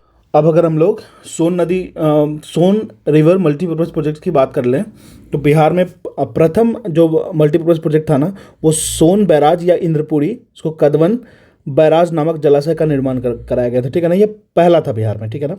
विश्व का चौथा सबसे बड़ा बैराज है, जो कि 1407 मीटर का है, ठीक है ना। इसका निर्माण स्टार्ट किया गया था, कंस्ट्रक्शन स्टार्ट किया गया था 1960 में और ख़त्म हुआ था 1965 में। याद रखिए, सोन बैराज, इसी को इंद्रापुरी बैराज, ठीक है ना, कहते हैं, जो कि बिहार का पहला मल्टीपर्पज़ प्रोजेक्ट था और विश्व का चौथा सबसे बड़ा बैराज है, जो कि 1407 मीटर का है ना। कंस्ट्रक्शन स्टार्ट हुआ था 1960 में और ख़त्म हुआ था 1965 में। अब हम लोग कुछ नहरें की बात कर लेते हैं। तो पश्चिम सोन नहर, ठीक है ना, पश्चिम सोन नहर की बात हो रही है, वेस्ट सोन नहर की, तो इसकी ब्रांच है बक्सर, आरा तथा चौसा नहर, ठीक है ना। पूर्वी सोन नहर है, ठीक है ना, पश्चिम में पूर्वी सोन नहर है। अब हम लोग जल विद्युत केंद्र की बात कर लेते हैं, ठीक है ना। तो बरून जल विद्युत केंद्र है, जो कि 3.3 मेगावाट कैपेसिटी का है, इसको वर्ष 1996 में स्टेब्लिश किया गया। डेहरी जल विद्युत निगम की बात कर लें, केंद्र की बात कर लें, तो 6.6 मेगावाट इसकी कैपेसिटी है और इसको 1993 में सेटअप किया गया था। अब हम लोग बिहार की जलवायु की बात करते हैं, ठीक है ना, ठीक है ना। चलिए, बिहार में जलवायु का वर्गीकरण क्या है, देखिए। तो बिहार में जो जलवायु का क्लासिफिकेशन है ना, वो सब ट्रॉपिकल और इसको मानसूनी भी कह सकते हो आप, ठीक है ना, याद रखना है, सब ट्रॉपिकल और मानसूनी। अगर हम लोग कोपेन के अनुसार बात करें, देखिए कोपेन का आप निकालना जान सकते हो, लेकिन उसमें बहुत टाइम लगेगा फालतू का। बिहार के कुछ रीजन्स का ध्यान रखिए। CWG जो होता है ना, वो मध्य तापीय गंगा तुल्य है, ठीक है ना। CWA की बात करें, ये उत्तरी बिहार में होता है। देखिए 4 ही याद रखना होगा आपको, उत्तर पश्चिम, ठीक है ना, ठीक है ना। तो याद रखिएगा, CWA जो है वो उत्तरी बिहार, नॉर्थ बिहार का कौन कौन से रीजन में, किशनगंज, पश्चिम चंपारण, जोगबनी और अररिया आदि वाले रीजन में होगा, ठीक है ना। अगर हम लोग CSA की बात कर ले, दक्षिण बिहार की बात कर ले, तो यहाँ CSA होता है कोपेन के अनुसार, ठीक है ना। तो पटना, मुंगेर तथा जहानाबाद आदि। तो इतना ही याद रखना है, इससे क्वेश्चंस बन जाते हैं। फालतू का इस पर अगर आप नहीं पढ़े हो तो टाइम देने का कोई ज़रूरत नहीं है, ठीक है ना। अगर आप पढ़ रखे हो तो एक बार रिवाइज कर लो कंप्लीट, कोई दिक्कत नहीं है, लेकिन कोपेन का अलग से पढ़ने की कोई ज़रूरत नहीं है। अब देखिए, बिहार की जलवायु को प्रभावित करने वाले जो रीजन्स हैं वो समझते हैं, जिसकी वजह से बिहार का क्लाइमेट मॉडिफाई होता है। एक तो ग्रीष्मकालीन तूफान, ठीक है ना, जो समर सीजन में जो तूफान आते हैं उसकी वजह से। फिर एक दक्षिण पश्चिम मानसून जो होता है, जो साउथ वेस्ट मानसून होता है ना, उसकी वजह से भी इसमें इसके जो जलवायु है उसमें काफ़ी ज़्यादा चेंज होता है, ठीक है ना। बंगाल की खाड़ी से नज़दीक है। देखिए, ये क्वेश्चन पूछा हुआ है बीपीएससी में, ऐसा मत सोचिए कि ये टॉपिक क्यों ऐसा है, मतलब ये पढ़ना जरूरी नहीं है, ये बीपीएससी में पूछ रखा है मल्टीपल चॉइस में, ठीक है ना। तो याद रखिएगा, ग्रीष्मकालीन तूफान जो होता है ये भी एक कारण होता है इसके जलवायु को प्रभावित करने में। साथ ही दक्षिण पश्चिम, ठीक है ना, साउथ वेस्ट मानसून भी इसका एक खास वजह होता है। बंगाल की खाड़ी के नज़दीक है, ये तो बहुत बड़ा रीज़न है। और साथ ही साथ हिमालय से निकटता है, ये भी एक कारण है, ठीक है ना, याद रखिएगा। चलिए, और एक और रीज़न है, दक्षिण बिहार में पठारी या पहाड़ी नुमा जो स्पेसेस हैं उसकी वजह से भी, ठीक है ना। और काल बैसाखी पवनें चलती हैं उसकी वजह से भी, ठीक है। अब चलिए हम लोग बात करते हैं बिहार में प्रमुख ऋतुएं कौन कौन सी है। ग्रीष्म ऋतु, वर्षा ऋतु, शीत ऋतु, ठीक है। ये तो बच्चे वाली बात है। बिहार में ग्रीष्म ऋतु की बात कर लेते हैं तो बेसिकली ये मार्च से लेकर मिड जून तक चलता है। और यहाँ पे लू का प्रभाव होता है, ठीक है ना। यहाँ पे जब समर में जो विंड ब्लो करती है ना, तो उसी को लू कहते हैं, ठीक है ना। Moving hot air is called लू, ठीक है ना। तो उसमें क्या होता है, सबसे गर्म स्थान यहाँ का गया है, सबसे ठंडा स्थान भी गया है, याद रखिएगा। सबसे गर्म टेम्परेचर भी गया में होता है, सबसे ठंडा टेम्परेचर भी गया में ही होता है। मानसून से पहले स्थानीय तूफान व ओलावृष्टि भी यहाँ पे आती है, ठीक है। अब बिहार में वर्षा ऋतु की बात कर लेते हैं, तो ये बिल्कुल मिड जून में आता है वर्षा ऋतु, से लेके मध्य अक्टूबर तक ये आता है, ठीक है ना। मिड जून से लेके मध्य अक्टूबर तक वर्षा होने की संभावना रहती है। सबसे ज़्यादा वर्षा जुलाई और अगस्त में होता है। और कहाँ पे होता है सबसे ज़्यादा, अगर वर्षा की बात करें तो ये आपको किशनगंज में होता है, ठीक है ना। सर्वाधिक वर्षा वाला जिला देख ले तो किशनगंज होता है। वर्षा का कारण क्या क्या है, तो देखिए, साउथ वेस्ट मानसून तो ही है, ठीक है ना। साउथ वेस्ट मानसून तो है ही, साथ में पूर्वी बिहार 8 जून को मैक्सिमम वर्षा होता है, पश्चिमी बिहार में 15 जून को। याद रखिएगा इस दोनों डेट को, अगर याद रख सकते हैं तो जून तो याद रखना ही है। न्यूनतम वर्षा वाला जिला अरवल है, ठीक है, याद रखिएगा, न्यूनतम वर्षा वाला जिला अरवल है, ठीक है ना। अब हम लोग शीत ऋतु की बात कर लेते हैं। ये बेसिकली मिड अक्टूबर से लेकर फरवरी तक रहता है, ठीक है ना। फ्रॉस्ट जिसको पाला पड़ना कहते हैं, ये पर्वतीय तराई तथा दक्षिण के पहाड़ी क्षेत्र में आता है, ठीक है ना। पार्डमेंट रीजन में, या फिर जो आप कह सकते हो तराई रीजन में, ठीक है ना। सबसे ज़्यादा ठंड मिड दिसंबर से लेकर जनवरी तक पड़ता है, ठीक है। शीत ऋतु में वर्षा 5 से 10 सेंटीमीटर होती है, ठीक है ना। चलिए, तो ये हो गया। अब देखिए, बिहार स्टेट फॉरेस्ट रिपोर्ट, ये मैंने खुद से बनाई हुई हैंड रिटन नोट्स, ठीक है ना। ये मैंने अपने चैनल पे डाल रखा है। कौन सा चैनल है, IAS PCS सिंप्लीफाइड पे। आप वहाँ से जाके कलेक्ट कर लो, 2 पेजेस की नोट्स है, आपको उससे एक क्वेश्चन भी मिस नहीं होगा। जो भी पूछेगा, इंडियन स्टेट फॉरेस्ट रिपोर्ट या फिर बिहार स्टेट जो बाइनियल रिपोर्ट है जो आती है, 19 में आई थी, 2019 में, फिर 21 में आई है। मैंने उसकी खुद की हैंड रिटन PDF डाली है, काफ़ी समराइज PDF है, आप जाकर उसको ले सकते हो। This is all about the geography section, ये कंप्लीट ज्योग्राफी सेक्शन हो गया आपको, ठीक है ना। कुछ चीज़ें रह गई अगर मान लो, वैसे तो मुझे नहीं लगता कुछ रहा है। आप जाकर के कंप्लीट मैप के थ्रू, मैं बिहार स्पेशल पढ़ा रहा हूँ, उस पर जाके आप एक बार ट्रांसलेट कर सकते हो। अगर आपको आई दृष्टि बिहार का पढ़ना है, मॉडर्न इंडियन हिस्ट्री को, तो उसकी भी मैंने टोटल वीडियो डाल रखी है। मॉडर्न बिहार की हिस्ट्री को, ठीक है ना, वो भी 44 मिनट के आसपास की वीडियो है। आप उसको 2 के स्पीड से ही सुन जाओ या 1.5 के, तो आपका काम बन जाएगा, ठीक है ना। एक प्रॉपर रिवीजन के लिए काफ़ी अच्छा वीडियो है, ठीक है ना। और ज्योग्राफी इसका पोर्शन मुझे काफ़ी अच्छा लगा था। ऑलरेडी मैंने इसको 2-3 बुक से पढ़ा है, ठीक है ना। क्राउन से पढ़ा है, फिर नो योर स्टेट बिहार से पढ़ा है, फिर इम्तियाज अहमद से भी पढ़ा है। लेकिन मुझे कुछ ना एक फाइनल सेटिस्फेक्शन होता है ना, कहते हैं ना फाइनल टच लगाना, वो इस बुक से ही मुझे थोड़ा सा फील हुआ, ठीक है ना। क्योंकि फैक्चुअल डाटा इसको डायरेक्ट दे रखा है। हाँ, थोड़ा सा आपको जानना पड़ेगा चीज़ों को, ठीक है ना। लेकिन अगर आप उस चीज़ों को जानते हो तो आप एक्सप्लेन भी कर सकते हो, साथ ही साथ इसमें आसानी भी रहती है याद करने में, ठीक है। This is all about geography section of Bihar. अगर आपको मेरा कंटेंट अच्छा लग रहा है तो सब्सक्राइब कर लो चैनल को, ठीक है ना। This is all about for now, thank you.